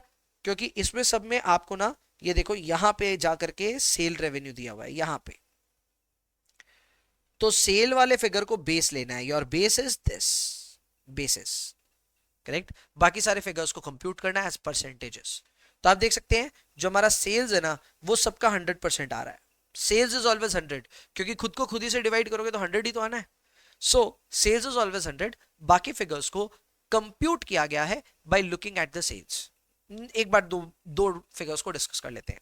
ये पहला फिगर 150, तो 150 को डिवाइड कीजिए 1200 से। 150 डिवाइडेड बाई 1200 इंटू 100 कितना परसेंट आता है चेक कर लीजिए। इट इज 12.5%, जो कि यहाँ पे आपको नंबर दिख रहा है। दूसरा, ये 200 के फिगर को देख लेते हैं। ये 200 टू बी कंपेयर्ड विद 1000, तो 200 डिवाइडेड बाई 1000 20% आ रहा है। तो देख लीजिए 2020 में आपका कन्वर्जन कॉस्ट 20% आ रहा है। सो दोस्तों बहुत आसान है, बहुत ज्यादा सिंपल है। कॉमन साइज इनकम स्टेटमेंट आना बहुत आसान है, और नेट सेल से आपको डिवाइड करके इंटू 100 करना है, इतनी सी बात है। याद रखिएगा, हो जाएगा आपका काम। ये 7 मार्क्स में एक फेवरेट कैटेगरी है, ख्याल रखिएगा इसको। आगे बढ़ते हैं। Next up is common size but now we have a balance sheet. तो कॉमन साइज बैलेंस शीट कैसे बनता है सर? जो बैलेंस शीट का टोटल होता है उससे आपको परसेंटेज फॉर्म में कन्वर्ट करना होता है। तो यहाँ पे आपका बैलेंस शीट का जो टोटल है वो है 18 लाख, 19 लाख 50, यहाँ पे भी 18 और यहाँ पे 19 50। तो हर फिगर को इसी नंबर से डिवाइड करना है। हालांकि इस सवाल में एक स्ट्रक्चरल डिफेक्ट है, ये सीएमए इंस्टीट्यूट की स्टडी मॉड्यूल का ही सवाल है, इसमें इसका टोटल 18 लाख आ ही नहीं रहा है, ये एक प्रॉब्लम हो रही है इस सवाल में। तो ये बस इतना सा ही एक मान लो सवाल में डिफेक्ट है, बट करना ऐसे ही है भाई, सिंपल है। जो भी आप फिगर ले रहे हो उसको आप डिवाइड कीजिए with the total of balance sheet. जैसे 7,20,000 ले रहे हो तो 7,20,000 divided by 18 lakh into 100। Sir 546 पे करेंगे तो 546 divided by 18 lakh into 100। Sir 252 पे करेंगे तो 252 डिवाइडेड बाई 18 लैक्स इंटू 100। सारे परसेंटेज ऐसे ही कंप्यूट होंगे। तो आप देख सकते हैं यहाँ पे हमने सब चीज करा है।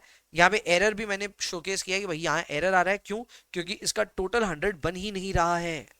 ये इतना जो टोटल है ये 200 नहीं बन रहा है, ये सवाल की गलती है। बट एग्जाम में ऐसा नहीं आएगा, एग्जाम में अच्छे से ही आएगा, तो उसका चिंता मत करना, ठीक है।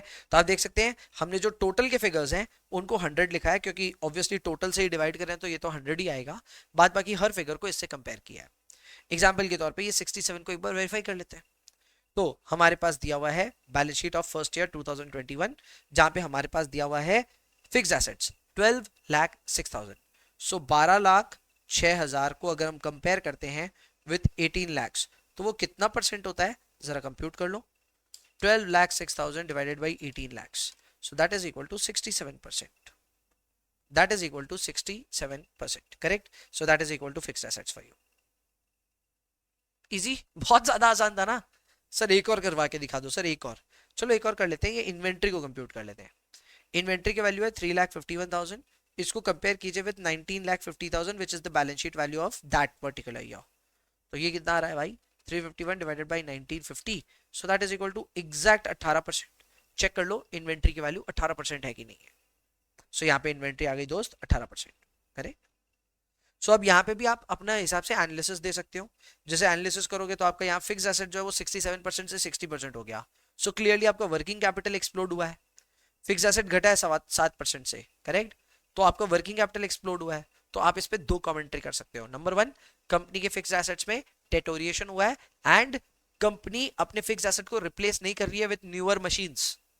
तुम्हारा मशीन 67 से 60 पहुंचा मतलब डेप्रिशिएट किया तो है, लेकिन तुमने इसको रिप्लेस नहीं किया with newer machines. So is that cautionary? पता नहीं, मतलब it may be normal, but हम लिखेंगे तो सही ना इसके बारे में। तो हम लिखेंगे कि भैया फिक्स एसेट का प्रपोर्शन कम हुआ है एंड उसके लिए चेक करना पड़ेगा whether the company is replacing at least it's depreciated machinery और नॉट। एंड फिर वर्किंग कैपिटल पे आप लिख सकते हो दैट वर्किंग कैपिटल पहले से ज्यादा एंगेज हुआ है। Is that a good sign और अ बैड साइन? उसके ऊपर में भी बात कर सकते हो भाई ये गुड साइन है कि बैड साइन है। जैसे इन्वेंट्री पे बात कर सकते हो, 14% वाली इन्वेंट्री अब 18% हो गई। सो this is a big inventory pile up story. यहाँ पे इन्वेंट्री बहुत बड़ी है। तो इन्वेंट्री जब बहुत ज्यादा तेजी से बढ़ती है it should be coupled with sales increase also. तो आपको इसके ऊपर एक कमेंट लिखे जा सकता है कि भाई इन्वेंट्री तुम्हारी ज्यादा हो गई है पहले से, तो इसको करस्पॉन्डिंगली चेक करना चाहिए विद सेल्स फिगर। अगर सेल्स भी बढ़ रही है तो सब ठीक है, चंगा सी, लेकिन सेल्स नहीं बढ़ रही लेकिन इन्वेंट्री बढ़ रही है, so that could indicate dead stock. Dead stock का मतलब होता है स्टॉक पाइल अप हो रहा है लेकिन बिक नहीं रहा है। क्लियर? तो इस तरह की बहुत सारी एनालिसिस है। मैं तो सीएफए यूनिवर्स का हूँ, सीएफए पढ़ा हुआ हूँ, तो जाहिर सी मैं तो इतनी एनालिसिस कर दूंगा जो आप लिख नहीं पाओगे। बट हाँ, आपको अपने लेवल पे कुछ सोच करके लिखना पड़ेगा, कमेंट्स के मार्क्स मिलेंगे एग्जाम, ठीक है। और नहीं लिखने के कटेंगे भी, ये भी ध्यान रखना। So that was question number 9 दोस्तों, करेक्ट। क्वेश्चन नंबर 10 में आते हैं। क्वेश्चन नंबर 10 क्या दिख रहा है सर? इनकम स्टेटमेंट ही है, correct. We have been given 2021 and 2022, लेकिन ये कॉमन साइज नहीं होगा, ये कंपैरेटिव होगा। क्या होगा? कंपैरेटिव। कहां लिखा है सर? यहाँ देखो, यहाँ लिख दिया कंपैरेटिव। तो कॉमन साइज एक अलग कैटेगरी थी, उसमें हमने इनकम स्टेटमेंट पढ़ लिया, बैलेंस शीट पढ़ लिया, चंगा किया, ठीक है। लेकिन अब हमको पढ़ना है कंपैरेटिव। अब इसमें क्या होता है सर? इसमें आपको 2 साल के फिगर्स दिए हुए रहते हैं, आपको उनके करस्पॉन्डिंग 2 कॉलम्स बनाने पड़ते हैं। पहला कॉलम होता है चेंज। चेंज मतलब कुछ नहीं, पुराने साल से नए साल को कंपेयर कीजिए, नंबर बढ़ के आया तो प्लस, घट गया तो माइनस। एग्जाम्पल के तौर पे 1,70,000 बढ़ करके हो गया 1,90,400, तो क्या नंबर बढ़ा? डेफिनेटली बढ़ा। कितने से बढ़ा साहब? ये बढ़ा 20,400 से। Is it a positive change? Yes, it is a positive change, ठीक है। फिर आते हैं cost of good sold. Cost of good sold का क्या फिगर बढ़ा? एकदम बढ़ा साहब, 1,05,000 हो गया 1,20,000, तो ये बढ़ गया भाई 15,000 से, 15,000 से बढ़ गया फिगर। ठीक है सर, 65 बन गया 70,400, क्या नंबर बढ़ा? एकदम बढ़ा भाई, प्लस हो गया 5,400। इस तरह से हर नंबर को आपको ऑब्जर्व करना है, कहीं घटेगा भी, यहां जैसे घटा तो यहां लिखेंगे -2000। तो पहला तो चेंज कैसे आ रहा है आपको समझ में आ गया। You have to compare new minus old. So change के लिए क्या नियम हो गया? New minus old. ठीक है, अगर न्यू इज ओल्ड से ज्यादा है, अगर न्यू ओल्ड से ज्यादा है तो पॉजिटिव रिजल्ट आएगा, और अगर न्यू ओल्ड से कम है जाहिर सी बात है नेगेटिव आएगा। अब जब आपके चेंज की वैल्यू आ जाएगी तो आपको परसेंटेज चेंज निकालना है। परसेंटेज चेंज कैसे आएगा? सिंपल है, चेंज की वैल्यू लेंगे, डिवाइड करेंगे by old value into 100। Example के तौर पे अगर मैं ये 5400 को कंपेयर करूं तो मैं इसका परसेंटेज निकालूंगा 5400 डिवाइडेड बाई 13,200 इंटू 100। अगर पॉजिटिव है तो परसेंटेज चेंज भी पॉजिटिव आएगा, नेगेटिव है तो परसेंटेज चेंज भी नेगेटिव आएगा। तो 5400 divided by 132,200 into 100, so that is equal two plus 40.91%। Plus 40.91%, ये मैं शो भी कर दूंगा आपको। ठीक है, ये अदर एक्सपेंस को भी शो कर देता हूं। अदर एक्सपेंस में हमारा चेंज का वैल्यू आ रहा है -2000, तो इसकी कंप्यूटेशन होगी -2000 divided by old value which is 6800 into 100। Correct, so that is equal to 2000 negative minus 6800, result आएगा -29.41%। 29.41% आप चेक कर सकते हैं। ये देखो कौन सा दिखाने वाला था मैं आपको पहले, ग्रॉस। ग्रॉस क्या मैंने दिखाया आपको? अच्छा हमारा परसेंटेज क्यों गलत आया वो अब मेरे को समझ में आ रहा है भाई। मैंने बेस इसको लिया, मैं इस लाइन पे चला गया था ना, इस वजह से नहीं, एक्चुअली बेस हमारा 65,000 था, तो मैं गलत नंबर लेकर के सॉल्व कर रहा था। फिर इसको ठीक करते हैं। सो दिस इज 5400, ये वाला वैल्यू है तो 65,000 से डिवाइड होगा, देखा मैंने गलत। तो this is 5400 divided by 65,000, so percentage आ रहा है 8.31%, पॉजिटिव ऑब्वियसली 8.31%। चेक कर लेते हैं, ग्रॉस प्रॉफिट में परसेंटेज चेंज 8.31% पॉजिटिव में है। ठीक है, अगर हम बात करते हैं अबाउट अदर एक्सपेंसेस तो वो देखो 29.41% आ रहा है, लेकिन नेगेटिव भी है, मैंने ब्रैकेट में डाल दिया तो वो नेगेटिव ही है। सो 29.41 यू कैन सी, ये अपना भी आया था 29.41% नेगेटिव, वहां पे भी नेगेटिव। सो ये है चेंज या परसेंटेज चेंज कंप्यूट करने का तरीका। आप इसमें बैलेंस शीट बनाएं या फिर इनकम स्टेटमेंट बनाएं, एक जैसे ही होता है। तो यहाँ पे बैलेंस शीट और इनकम स्टेटमेंट में अंतर नहीं होता, आपको हमेशा फॉर्मूला लगाना है न्यू माइनस ओल्ड, उससे आएगा आपका चेंज, और आपको परसेंटेज चेंज निकालना है तो उसके लिए होगा change by old into 100। Clear? Although मैं बहुत ज्यादा फैन नहीं हूं कि मैं आपको इसका फॉर्मूला लिखा हूं, बट जस्ट इन केस आप लिखना चाहते हैं तो प्लीज लिख लीजिए, लिख लीजिए प्लीज। कंपैरेटिव के केस में क्या होगा? कंपैरेटिव में एक तो इनकम स्टेटमेंट हो या बैलेंस शीट हो, एक तरीके से ही काम होगा। तो इधर दो काम करने होंगे, एक आपको चेंज निकालना होगा, चेंज के लिए फॉर्मूला होगा न्यू माइनस ओल्ड, और एक आपको परसेंटेज चेंज निकालना होगा जिसके लिए फॉर्मूला होगा change by old into 100। Change by old into 100, ये हो गया comparative income statement and balance sheet का तरीका। दो काम करने होते हैं, एक आप चेंज निकाल लीजिए और एक आप परसेंटेज चेंज निकाल लीजिए। क्लैरिटी है? पक्का? डन? इजी है? ये देखो एक और सवाल है, बैलेंस शीट दिया हुआ है महाराष्ट्र लिमिटेड का, 21 दिया है, 22 दिया है, कुछ नहीं करना, आप सिर्फ चेंज निकालो। सो this is the new value, this is the old value. So 2000 minus 23,600, ये देखो माइनस में आ गया, माइनस 21,600 आएगा ही, न्यू का वैल्यू छोटा है ना, न्यू इज ओनली 2000 जबकि ओल्ड है 23,600, सो you have your change value in negative minus 21,600। और जब आपको परसेंटेज चेंज निकालना है तो change divided by old value लेना है। तो मेरा चेंज है 21,600 माइनस में डिवाइड करेंगे 23,600 से, सो 21,600 डिवाइडेड बाई 23,600, रिजल्ट आ रहा है -91.53%। आप किसी और भी देख सकते हैं ये काम, जैसे यहाँ देख लीजिए 62,000 बढ़ करके हो गया 157,200, कितने से चेंज हुआ? ये पॉजिटिव चेंज है तो चेंज हुआ 157,200 minus 62,000, so that is equal to 95,200, 95,200। ठीक है, आपको इसका परसेंटेज निकालना है, तो जो भी चेंज अमाउंट आया उसको ओल्ड से डिवाइड कीजिएगा। तो 95,200 डिवाइडेड बाई 62,000, भाई ये 100% के ऊपर चला जाएगा, दिस विल बी 153.55%। जाए तो घबराने का नहीं हो, 100 के ऊपर चला गया डेंजर है, डेंजर है, ऐसा कुछ नहीं है। 100 के ऊपर जा सकता है, कोई प्रॉब्लम नहीं है। नंबर पॉजिटिव हो सकता है, नेगेटिव हो सकता है, 100 के ऊपर भी जा सकता है, कोई टेंशन नहीं। ठीक है, ये था आपके लिए again very simple comparative, what comparative balance sheet. हमने कंपैरेटिव इनकम स्टेटमेंट देखा ऊपर, अब बैलेंस शीट देख लिया। नेक्स्ट हम जो टॉपिक इंट्रोड्यूस कर रहे हैं वो आपके लिए ट्रेंड रेशियोज। क्या आ गया साहब? Trend ratio. सर यहाँ क्या करेंगे? ट्रेंड रेशियोज में हम ट्रेंड एनालिसिस करेंगे। अब ये बहुत सिंपल होता है। इसका एक तरीका होता है कि आपका जो फर्स्ट ईयर होता है ना रिपोर्टेड, उसको आप बेस ईयर मान लेते हैं। अच्छा, इधर भी ना आप ट्रेंड में इनकम स्टेटमेंट करिए या बैलेंस शीट करिए, एक ही जैसे काम होता है। ठीक है, दोनों एक तरीके से काम होता है। जो आपका फर्स्ट ईयर रिपोर्टेड रहता है वो आपका बेस ईयर हो जाता है। तो सब्सिक्वेंट ईयर्स में सेम आइटम की वैल्यू के लिए आप बेस ईयर से डिवाइड करके परसेंटेज फॉर्म में उसको कन्वर्ट करते हैं। नहीं समझ में आया? पल्ले ही नहीं पड़ा ना, मैं समझाता हूं। मैं जैसे बात कर रहा हूं about cost of material consumed, तो अगर कॉस्ट ऑफ मटेरियल कंज्यूम्ड की मैं बात कर रहा हूं तो मेरा बेस वैल्यू है 2 लाख। ठीक है, तो मैं 2019 के नीचे परसेंटेज लिखूंगा 100%। ठीक है, तो मेरा हेडिंग जाएगा मटेरियल कंज्यूम्ड और मैं उसको 100% लिखूंगा। लेकिन 2020 में आकर के मैं क्या वैल्यू लिखूं? तो वेरी सिंपल, वैल्यू हो गई 250, जबकि मेरा बेस वैल्यू क्या है? मेरा बेस वैल्यू है 2 लाख। तो मेरा परसेंटेज कैसे कंप्यूट होगा? New value divided by base value into 100। So 2,50,000 divided by 2 lakh into 100, तो ये आ रहा है 125, यानी 125%। थर्ड ईयर में ये मत समझिएगा कि 2 लाख को हम 250 से कंपेयर करेंगे, ना ना ना ना, बार बार कंपैरिजन बेस से ही होगा। The comparison will be done always from the base year. ठीक है, तो मेरा बेस यहाँ पे क्या है? 2 लाख, तो मैं हर फिगर को 2 लाख से ही कंपेयर करूंगा। ऑब्वियसली जब तक मैं मटेरियल कंज्यूम्ड में डील कर रहा हूं तब तक। तो मेरा यहाँ पे 2 लाख का फिगर है, 2 lakh divided by 2 lakh is still 100%, and then 180 divided by 2 lakh is 90%। तो ये हो गया trend of material consumed. Clear? अब आप बोलेंगे सर और किसी का करके दिखाओ, तो लो जी सेल्स का करके दिखा देता हूँ।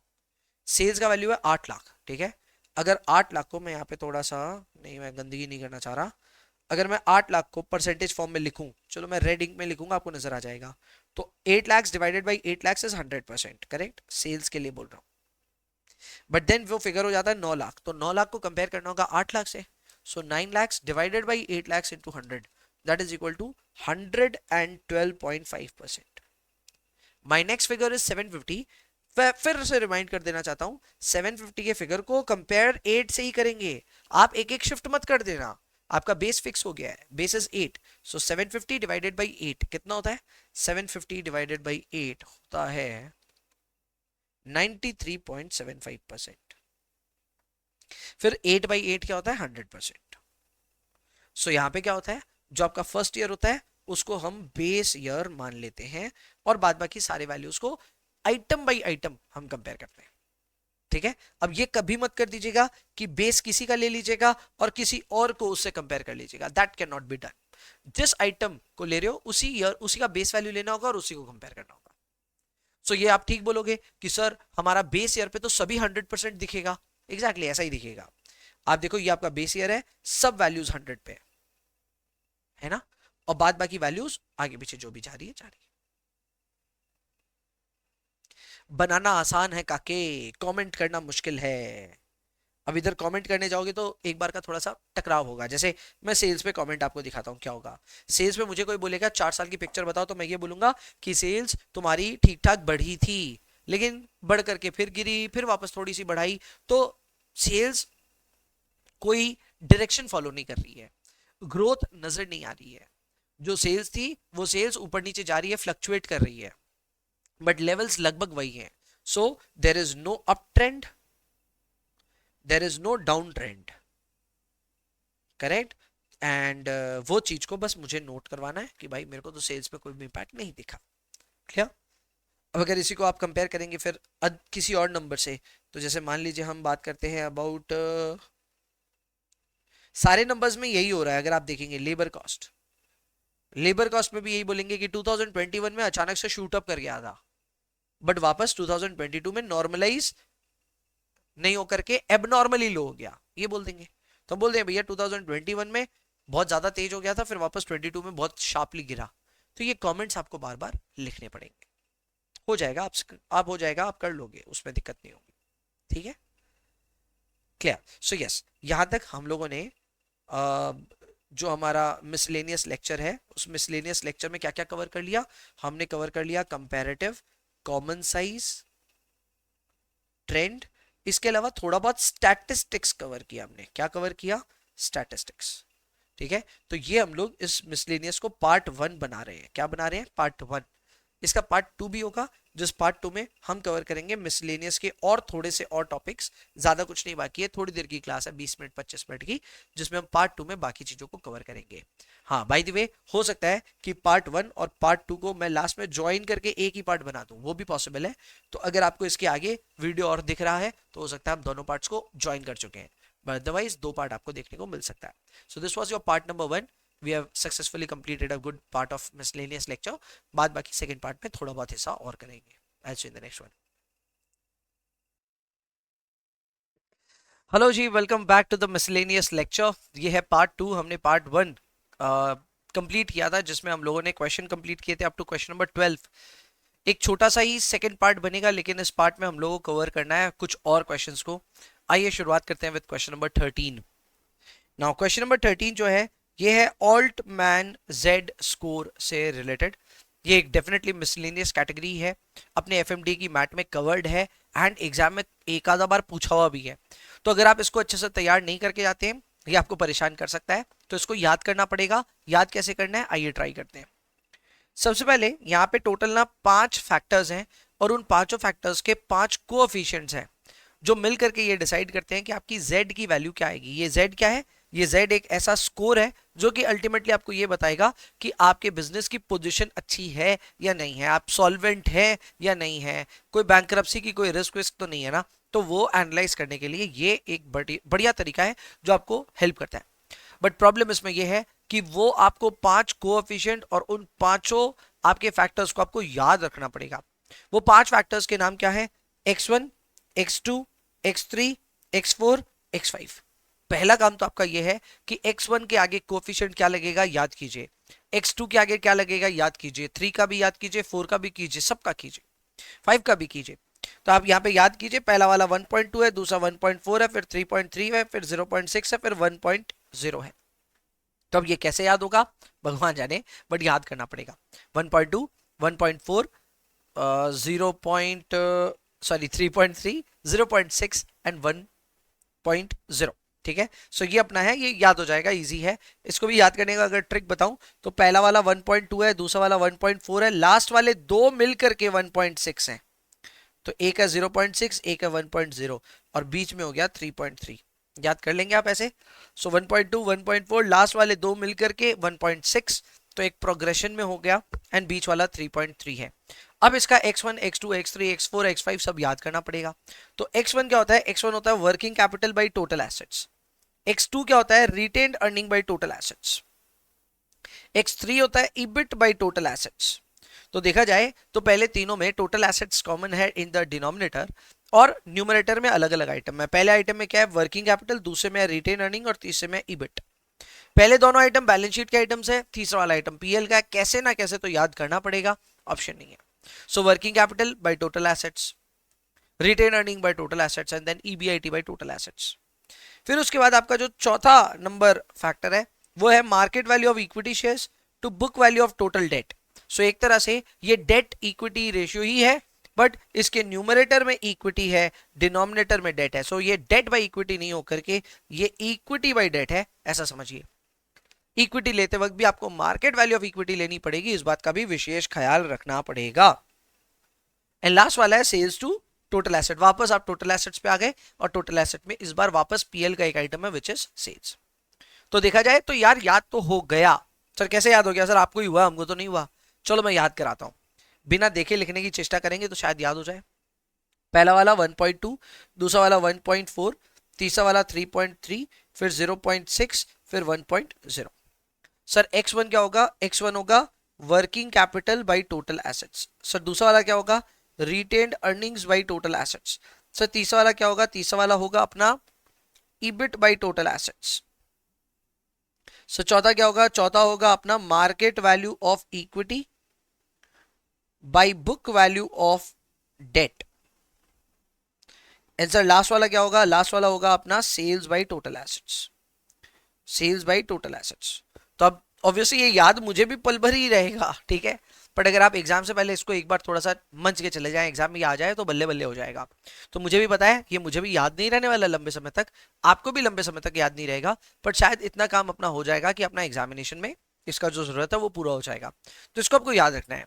इसका एक और वेराइटी बनता है जहां पे ये सारे रेशियोज भी आपसे कैलकुलेट करवाते हैं, तो अब वो कैलकुलेट करना आपको आना चाहिए। आपको सारी वैल्यूज दे दी जाएगी, आपको रेशियोज कैलकुलेट करना भी आना चाहिए। तो आप देख लीजिएगा, इससे आपका Z का स्कोर निकलेगा। Z के स्कोर को बाद में आपको रेंज के साथ मैच करके ये देखना होता है कि आप कैसी पोजीशन में हो।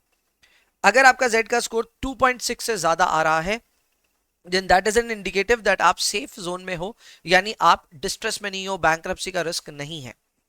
पर अगर आप 1.1 से 2.6 के बीच में फॉल कर रहे हो तो उसको हम ग्रे एरिया बोलते हैं, यानी कि कुछ तो गड़बड़ है दया। एंड लास्ट में आ गया 1.1 से नीचे, यानी कि मालिक थोड़ी सी गड़बड़ हो गई है ना, मीम के हिसाब से अगर मैं समझाऊं तो यह डिस्ट्रेस वो सिचुएशन है जहां पे आपकी कंपनी बहुत ही बुरी प्रॉब्लम में फंस गई है, सॉल्वेंसी इश्यूज हैं, एंड भैया प्रॉब्लम बैंकरप्सी तक जा सकती है। सो 1.1 के नीचे बहुत खराब स्कोर है, 1.1 से 2.6 के बीच में ग्रे एरिया है, और 2.6 के ऊपर में सब चंगा सी, ठीक है। तो आप ये चीज अगर इस एग्जाम्पल पे देखो, तो एक एग्जाम्पल मैंने दिया है आपको, यहाँ पे रेशियोज दिए हुए हैं, correct. So you have got x1, you have got x2, सब दिया हुआ है। सबको प्रॉपर्ली अपने कोएफिशिएंट से मल्टीप्लाई कीजिए। पहले वाले को 1.2, दूसरे वाले को 1.4, तीसरे वाले को 3.3, चौथे वाले को 0.6, लास्ट वाले को 1.0।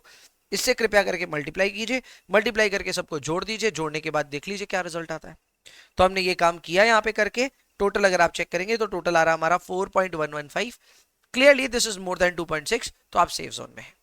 इसके मैं फिर बता दूं, एक और वेरिएशन बनता है जहां पे इन रेशियोज को भी आपको कैलकुलेट करना पड़ता है। They give you total asset का value, they give you working capital, they give you retained earning, they give you sales, they give you EBIT. तो कैलकुलेट करना आना चाहिए ना आपको, तो ये बात आप कैलकुलेट करना सीख लीजिए। इसको हम कहते हैं ऑल्टमैन जेड्स को। Very easy, very simple application of an equation, but ये इक्वेशन याद नहीं रहता है, ये इसका सबसे बड़ा ट्रॉमा है। आगे बढ़ते हैं, क्वेश्चन नंबर 13 हो गया। क्वेश्चन नंबर 14, 15 की जरूरत नहीं है, ये आपके पीडीएफ में होगा या आपके मैट में होगा, जरूरत नहीं है इनको करने की, थियोरेटिकल क्वेश्चंस हैं, इग्नोर कर दीजिए question number 14 and question number 15 पर। फिर हम चलते हैं क्वेश्चन नंबर 16 में। अब ये अनोखा है, हमने ढूंढ करके एक जगह से उठा करके लिया है, इसका कोई मतलब सिर पैर नहीं है इस टॉपिक का, पर ये टॉपिक एफएमडीए की किताब में कहीं मेंशन्ड है तो हमने मैट में डाल दिया भैया। इस टॉपिक में you are trying to calculate the YTM on a commercial paper. Sir commercial paper क्या होता है, पहले तो ये बताओ यार। कमर्शियल पेपर ना, it is a short term instrument. इसको इशू करने वाली जो भी इशूअर कंपनी है, वो इशूअर कंपनी इसको इशू करती है, शॉर्ट टर्म में पैसे उठाती है फ्रॉम मनी मार्केट, एंड इसको जब इशू करती है तो आमतौर पे हल्के से डिस्काउंट पे इशू करती है, रिडेम्पशन करते वक्त फेस वैल्यू पर रिडीम हो जाता है। इसमें कोई कूपन पेमेंट आमतौर पे इन्वॉल्व नहीं होता, ये बात ध्यान रखिएगा। ये थोड़ा सा जीरो कूपन बॉन्ड जैसा होता है, क्योंकि ये शॉर्ट टर्म अवधि का भी होता है, 90 दिन 120 दिन ऐसा होता है। तो ऐसे में बीच में कूपन डालने का कोई पोजीशन भी नहीं है, इशू होता है हल्के से डिस्काउंट पे, रिडीम हो जाता है पार पे, या फिर रिडेम्पशन कुछ और भी बोला जा सकता है, बट आमतौर पे पार होता है, एंड आपको इसका बीच में यील्ड निकालना पड़ता है। इस सवाल को थोड़ा सा अलग तरह से स्ट्रक्चर किया है। इस सवाल में बोला है भैया हमने इशू किया 17 दिसंबर 2022 को, मैच्योर हो रहा है 17 मार्च 2022 को। आपको बीच में डेज कैलकुलेट करवा सकता था, डेज कैलकुलेट करते तो दोनों दिन को गिनने पड़ते आपको, ठीक है ना। तो गिनते तो 90 डेज का आपका यहाँ पे टोटल आ रहा है, ठीक है, 90 डेज का टोटल आ रहा है। ये यहाँ पे चलो लिख ही दिया इन्होंने, नहीं तो आप कैलकुलेट करके देख लीजिएगा क्या इंक्लूड हो रहा है क्या नहीं इंक्लूड हो रहा है, करेक्ट। अकॉर्डिंगली आपका 90 डेज यहाँ पे टोटल आएगा। फिर बोलता है साइज ऑफ इशू है 10 करोड़, आपका रेट ऑफ इंटरेस्ट है 11.25%, this rate of interest is your required rate of interest. अब आपको बोलता है कि भाई आपका अगर फेस वैल्यू 100 रुपए है तो बताओ इसको क्या इशू प्राइस पे इशू किया जाए। Now this is a clear example of time value of money, आपको इसमें चिंता करने की भी दरकार नहीं है, ये टाइम वैल्यू ऑफ मनी का सवाल है। आपके बीच में 90 दिन है, करेक्ट। आपकी प्रेजेंट वैल्यू यानी कि इंट्रिंसिक वैल्यू आपको पता करनी है, आपके पास नहीं है। पर फ्यूचर में आप इसको जब मेच्योर करोगे तो 100 रुपए करके आप अपने सारे इन्वेस्टर्स को रीपे करने वाले हो। तो आज के दिन आपका इंट्रिंसिक वैल्यू कैसे आएगा, क्या आएगा, ये आपको पता लगाना है। Well this is very simple. आपका रेट ऑफ इंटरेस्ट है 11.25% पर एनम। तो आपको क्या करना है, 90 दिन के हिसाब से अपनी रेट को एडजस्ट करना है और फिर फॉर्मूला लगाना है future value divided by present value to the power 1/n। Correct, 1/n नहीं, टू द पावर n। तो एक बार मैं चेक करवा देता हूं, फॉर्मूला क्या लगेगा। फॉर्मूला होता है present value is equal to future value divided by 1 + i to the power n। ये तो मल्टी पीरियड का सवाल ही नहीं है, तो पावर n होने का तो सवाल ही नहीं है, ये एक साल के अंदर का समय है। तो आपको डिवाइड करना है by only 1 + 1 to the power, sorry divided by 1 + i। अब ये करते वक्त आपका फेस वैल्यू आप लो 100 रुपए, रेट जब आप लोगे तो उसको आपको एडजस्ट करना पड़ेगा फॉर 90 डेज।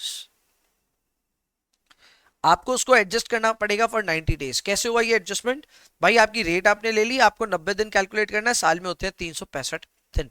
तो ये कंप्यूटेशन कैसे होगी देख लीजिए प्लीज। यहाँ पे ये हमने किया 11.25% को लिखा 0.1125 इंटू 90/365 किया, ताकि वो प्रोपोर्शनेट बेसिस पे कितना रेट बनता है 90 दिन का वो हम ले ले। तो वो आ गया हमारा डिनोमिनेटर में, 1 ऐड करने के बाद फैक्टर बन गया। इसके ऊपर में 10 करोड़ लिख सकते हैं अगर आप टोटल में करना चाहते हैं, और अगर आप पर कमर्शियल पेपर करना चाहते हो तो 100 पे कर सकते हैं। 100 डिवाइडेड बाई 1.0227 करके आपका यहाँ पे वैल्यू आ जाएगा। वो वैल्यू आएगा पर कमर्शियल पेपर, टोटल में वैल्यू आएगा 9.73 करोड़।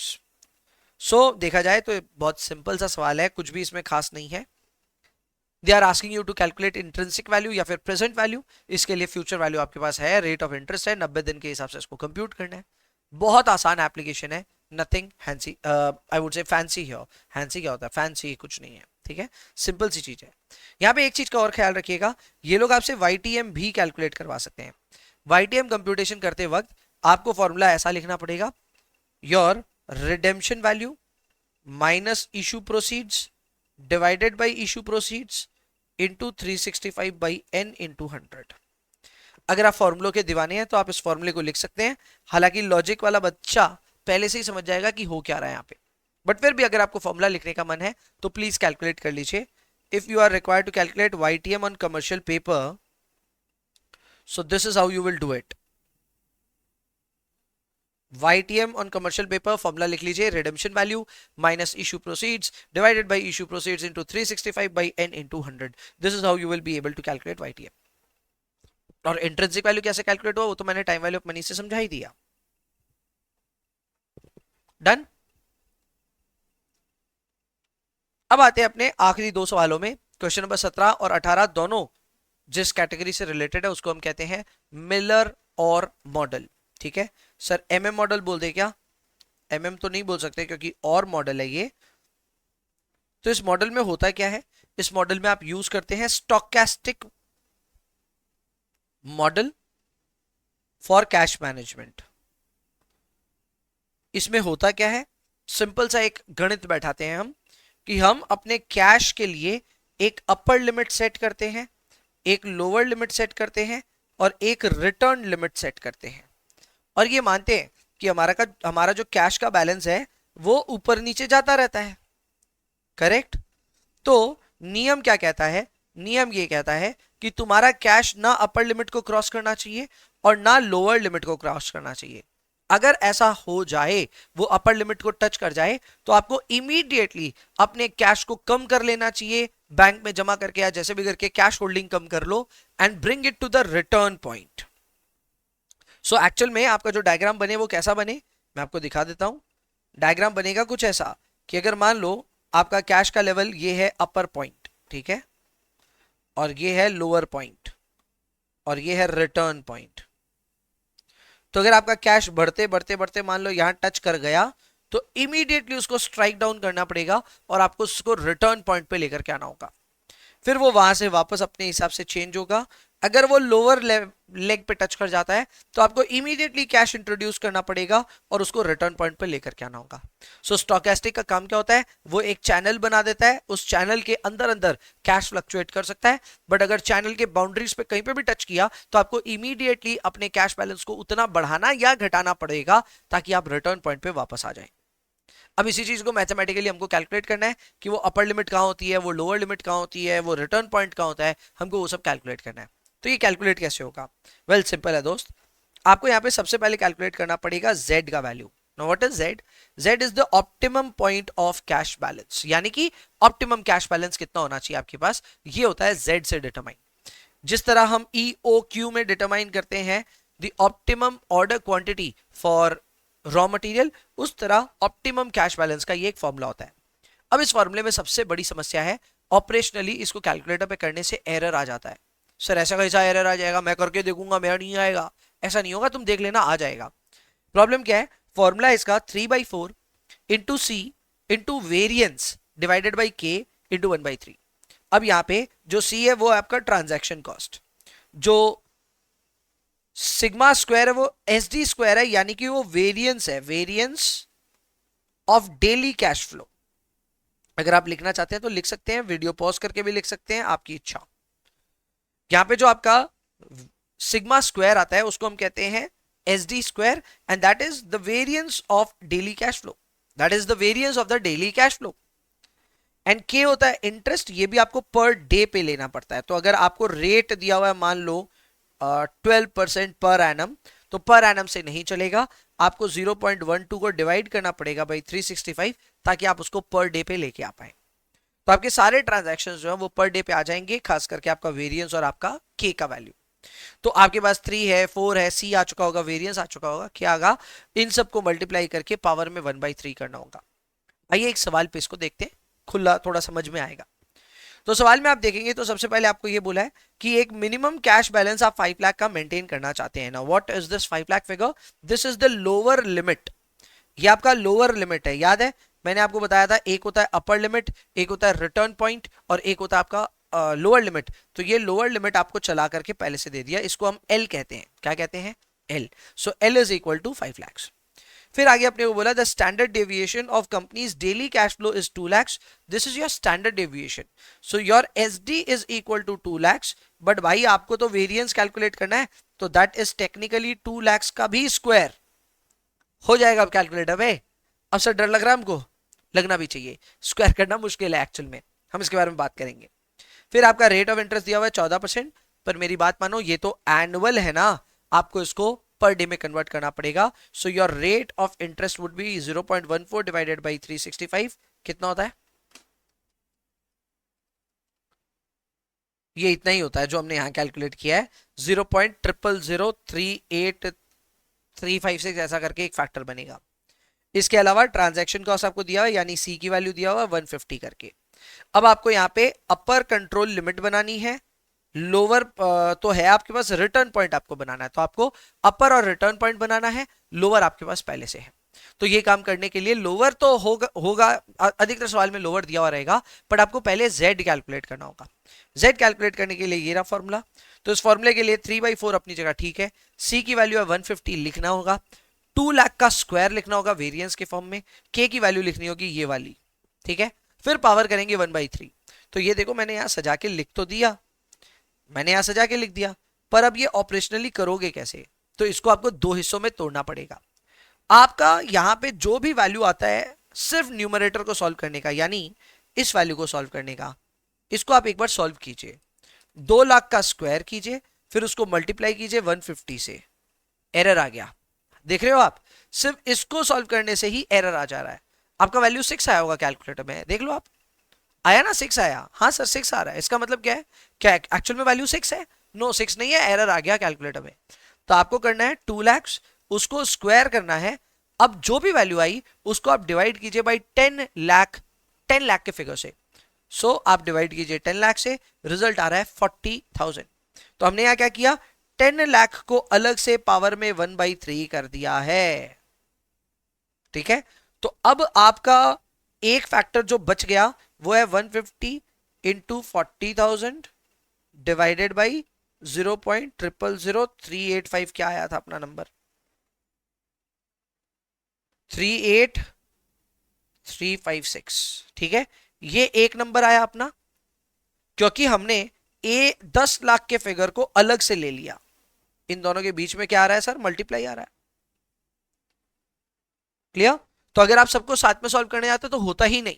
तो हमने क्या किया, हमने ये 2 लाख का स्क्वायर किया, फिर उसमें से 10 लाख का जो फिगर है उसको साइड कर दिया, डिवाइड किया 10 लाख से, ठीक है, बीच में मल्टीप्लीकेशन का साइन एकदम ठीक है। अब ये वाला बाकी वैल्यू आ रहा है, चेक कर लो कैलकुलेट करके। मैं बताता हूं, कैलकुलेटर पे करो 3/4 इंटू 150 इंटू 40,000 डिवाइडेड बाई 0.00038356। आ गया ये वाला वैल्यू, चेक कर लो, खुद से कर लो। जिनको दिक्कत होती है ये कैलकुलेट करने में, पॉज करो, कैलकुलेट करो। ये वैल्यू आ गई होगी पक्का। अब साहब इस वैल्यू को कैसे सॉल्व करना है, तो इसके लिए आप लगाएंगे डर्टी पावर। इसके लिए क्या लगेगा सर, डर्टी पावर। तो सर डर्टी पावर कैसे लगता है, आप इस नंबर को लेकर के बैठिए, अंडर रूट प्रेस कीजिए 12 बार। सो पहले अपने कैलकुलेटर पे लिखेंगे 1173.2142857। अब आप अंडर रूट प्रेस करेंगे 12 बार, फिर -1, फिर डिवाइडेड बाई 3, फिर +1, फिर इंटू इक्वल टू 12 बार। सब एक एक करके बताओ, हम करेंगे। तो अपने कैलकुलेटर पे अभी है 138.9 ऐसा कुछ करके इसको अंडर रूट कीजिए 12 बार। 1 2 3 4 5 6 7 8 9 10 11 12 किया। 12 बार अंडर रूट करने पे आपके कैलकुलेटर पे आ रहा होगा 1.0056765 ऐसा कुछ करके, है ना, ऐसा कुछ करके। अब आपको इसमें से -1 करना है, जो वैल्यू आई उसमें से डिवाइड बाई 3 करना है, अब जो वैल्यू आई उसमें +1 करना है। आपका अब वैल्यू आया है, इतना करने के बाद 1.001892.199 ऐसा करके। अब इंटू इक्वल टू प्रेस करना है 12 बार। 1 2 3 4 5 6 7 8 9 10 11 12। ये आ गई वैल्यू, ये आ गई वैल्यू 2305.665। 668 भी आ सकता है, वो आपके ऊपर डिपेंड करता है। और 10 लाख जो होता है ना, 10 लाख का पावर 1/3 कितना होता है आपको करने की दरकार नहीं है, वो होता है 100। यकीन मानो मेरा, 10 लाख का पावर 1/3 होता है 100। तो आपको सीधा उसको 100 लिखना है। अब इसको सॉल्व करने पे रिजल्ट आ रहा है 230567। ये एक्चुअल जो रिजल्ट है, जो एक्चुअली अगर आपका एरर नहीं आता कैलकुलेटर पे तो रिजल्ट होता है 227227। मतलब अगर आप साइंटिफिक कैलकुलेटर या कोई और चीज लेकर के कंप्यूटर पे एक्सेल पे सॉल्व करते हैं तो एग्जैक्ट रिजल्ट ये आता, बट बिकॉज हम डर्टी पावर लगा रहे हैं, थोड़ा अप्रोक्सीमेशन कर रहे हैं, तो हमारा रिजल्ट थोड़ा सा डिफरेंट आता है फ्रॉम द करेक्ट वैल्यू। मेरा ऐसा मानना है कि अगर एग्जाम में इसको टेस्ट करेंगे तो they will give you appropriate values also, कि भाई इसका पावर 1/3 का मतलब ये होता है, they will give you all of that. But अगर नहीं देगा तो डर्टी पावर आपको ऑब्वियसली अप्लाई करना पड़ेगा। अब ये करने के बाद आपकी z की वैल्यू आएगी, z के बाद अब सारे फॉर्मूले याद हो जाएंगे। याद रखिए, आपको लोअर लिमिट को हम l कह रहे थे, करेक्ट। तो l में अगर आप 3z ऐड कर दें, क्या z कर दें, 3z ऐड कर दें, तो हो जाता है अपर लिमिट। इसीलिए हम z की वैल्यू निकाल रहे थे। अगर हम l में सिर्फ एक z ऐड करें तो आ जाता है हमारा रिटर्न पॉइंट। फिर से मैं बता रहा हूं, l प्लस 3z करने पे आता है अपर लिमिट, याद रखना होगा फॉर्मूले को। l प्लस z पे आएगा return point, and l plus 4/3z पे आपका आएगा एवरेज कैश बैलेंस। सो तीन चीजें कैलकुलेट कर रहे हैं हम, upper limit l plus 3z, return point l plus z, average balance l plus 4/3z। हो जाएगा क्या हमसे, हो जाएगा सर। हमारा लोअर लिमिट तो हमारे पास पहले से 5 लाख था और z का वैल्यू हम निकाल चुके हैं, तो z इंटू 3 करेंगे plus lower limit, we get our upper limit. Return point के लिए सेम काम, आपका लोअर लिमिट है 5 लाख, आपको इसमें z ऐड करना है, z का वैल्यू आया था 230567, ऐड कीजिए, you will get your return point. And average cash balance कैसे आएगा sir, lower limit plus 4z/3, so lower limit है 5 lakh, 4/3 into 2,30,567, you will get your average cash balance 807,423। जाहिर सी बात है इसकी और एक बार प्रैक्टिस हो जाएगी तो ये थोड़ा क्लियर हो जाएगा। तो एक और सवाल है अपने पास में, सॉल्यूशन भी है आपके स्क्रीन पे, तो आप अपने पॉज करके अपनी कैलकुलेशंस कर सकते हैं। फिलहाल मैं डिस्कशन कर रहा हूं हर एक आइटम का। सबसे पहले स्टैंडर्ड डेविएशन दिया हुआ है 1000, so sigma is equal to 1000, पर अपने को तो चाहिए क्या, अपने को चाहिए sigma square, correct. So sigma square will be 1000 का स्क्वायर, जो कि एग्जैक्टली 10,000 ही होता है, सॉरी 10 लाख ही होता है। तो आप इस पूरे को गायब कर सकते हैं, अलग कर सकते हैं, वो हम करेंगे। बाद बाकी अपने को बोला लोअर लिमिट अपर लिमिट वो सब छोड़ो। रेट ऑफ इंटरेस्ट है 6%, तो हम के को पकड़ेंगे 0.06 divided by 365। So 0.06 divided by 365, that is equal to 0.00016,438 ऐसा करेंगे, correct. That is the value of K. फिर आपका है fixed cost related to each transfer, so that is value of C is equal to 1000 and minimum cash balance है यानी L lower limit है 10,000। सो solve कैसे होगा, बहुत सिंपल है, जेड सॉल्व करते हैं पहले। जेड को सॉल्व करते वक्त दोस्तों अपने को क्या क्या करना पड़ेगा, z is equal to, formula तो याद रखिए सबसे पहले 3 into 4 into C into variance divided by K to the power 1/3, ठीक है। फॉर्मूला याद रखना होगा, नहीं तो गेम नहीं बनेगा। अब इसमें क्या करना है सर, अपने को 3/4 को एक जगह रखो, सी को भी एक जगह रखो, सी की वैल्यू 1000 है। वेरियंस को अलग कर लेना, वेरियंस इसमें लो ही मत, ठीक है। तो मैं वेरियंस नहीं ले रहा, मैं सीधा इसको डिवाइड कर रहा हूं बाई 000016438, इसको मैं कर रहा हूं पावर 1/3, और फिर मेरा 10 लाख जो वैल्यू अलग से मैं ले रहा हूं उसकी वैल्यू ले रहा हूं पावर 1/3। अब इनको सॉल्व करूंगा तो ये पीछे वाला तो 100 आ ही जाएगा, तो उसका पावर 1/3 100 आने वाला है। इसको सॉल्व करते हैं। सो ये होगा 3/4 इंटू 1000 डिवाइडेड बाई 0.00016,438। तो इसकी वैल्यू आ रही है दोस्तों 73,001,581। यहां पे आ रही है लेकिन 45 लाख। मुझे एक बार वेरीफाई कर लेने दो, हमने कुछ अगर गलत किया होगा तो बस वो पता चल जाएगा।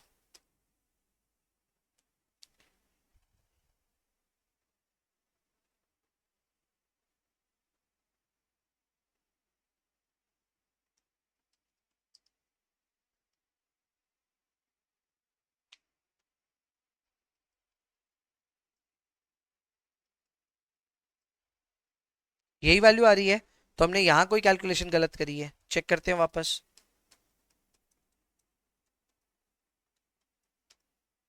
हाँ, ये वैल्यू ही गलत आई मेरी, ये वैल्यू सही आ रही है। सो ये आ रहा है 45,62,599 पकड़ लो, ठीक है। ये मेरा वैल्यू आया, इसको पावर 1/3 किया, यहाँ एग्जैक्ट 500 आया लेकिन यहाँ 599 आया, चलेगा यार, इतना चलता है। Power 1/3 into 100। अब ये पावर 1/3 को सॉल्व करना है, कैसे सॉल्व होगा, वही √12 बार -1 divide by 3 +1 into equal to 12 बार, तो उससे आपकी वैल्यूज आ जाएंगी। फाइनल वैल्यू आ रही है 16,799। सो ये आ रही है जेड की वैल्यू 16,799। अब आप क्वेश्चन यही करोगे सर अब हम आगे का क्या करें, तो भाई आगे तो बस फॉर्मूला लगेगा, आपका काम हो जाएगा। अपर लिमिट के लिए फॉर्मूला होगा लोअर लिमिट प्लस 3z, तो z की वैल्यू आई हुई है, लोअर लिमिट की वैल्यू दी हुई है 10,000, आ जाएगा अपर लिमिट।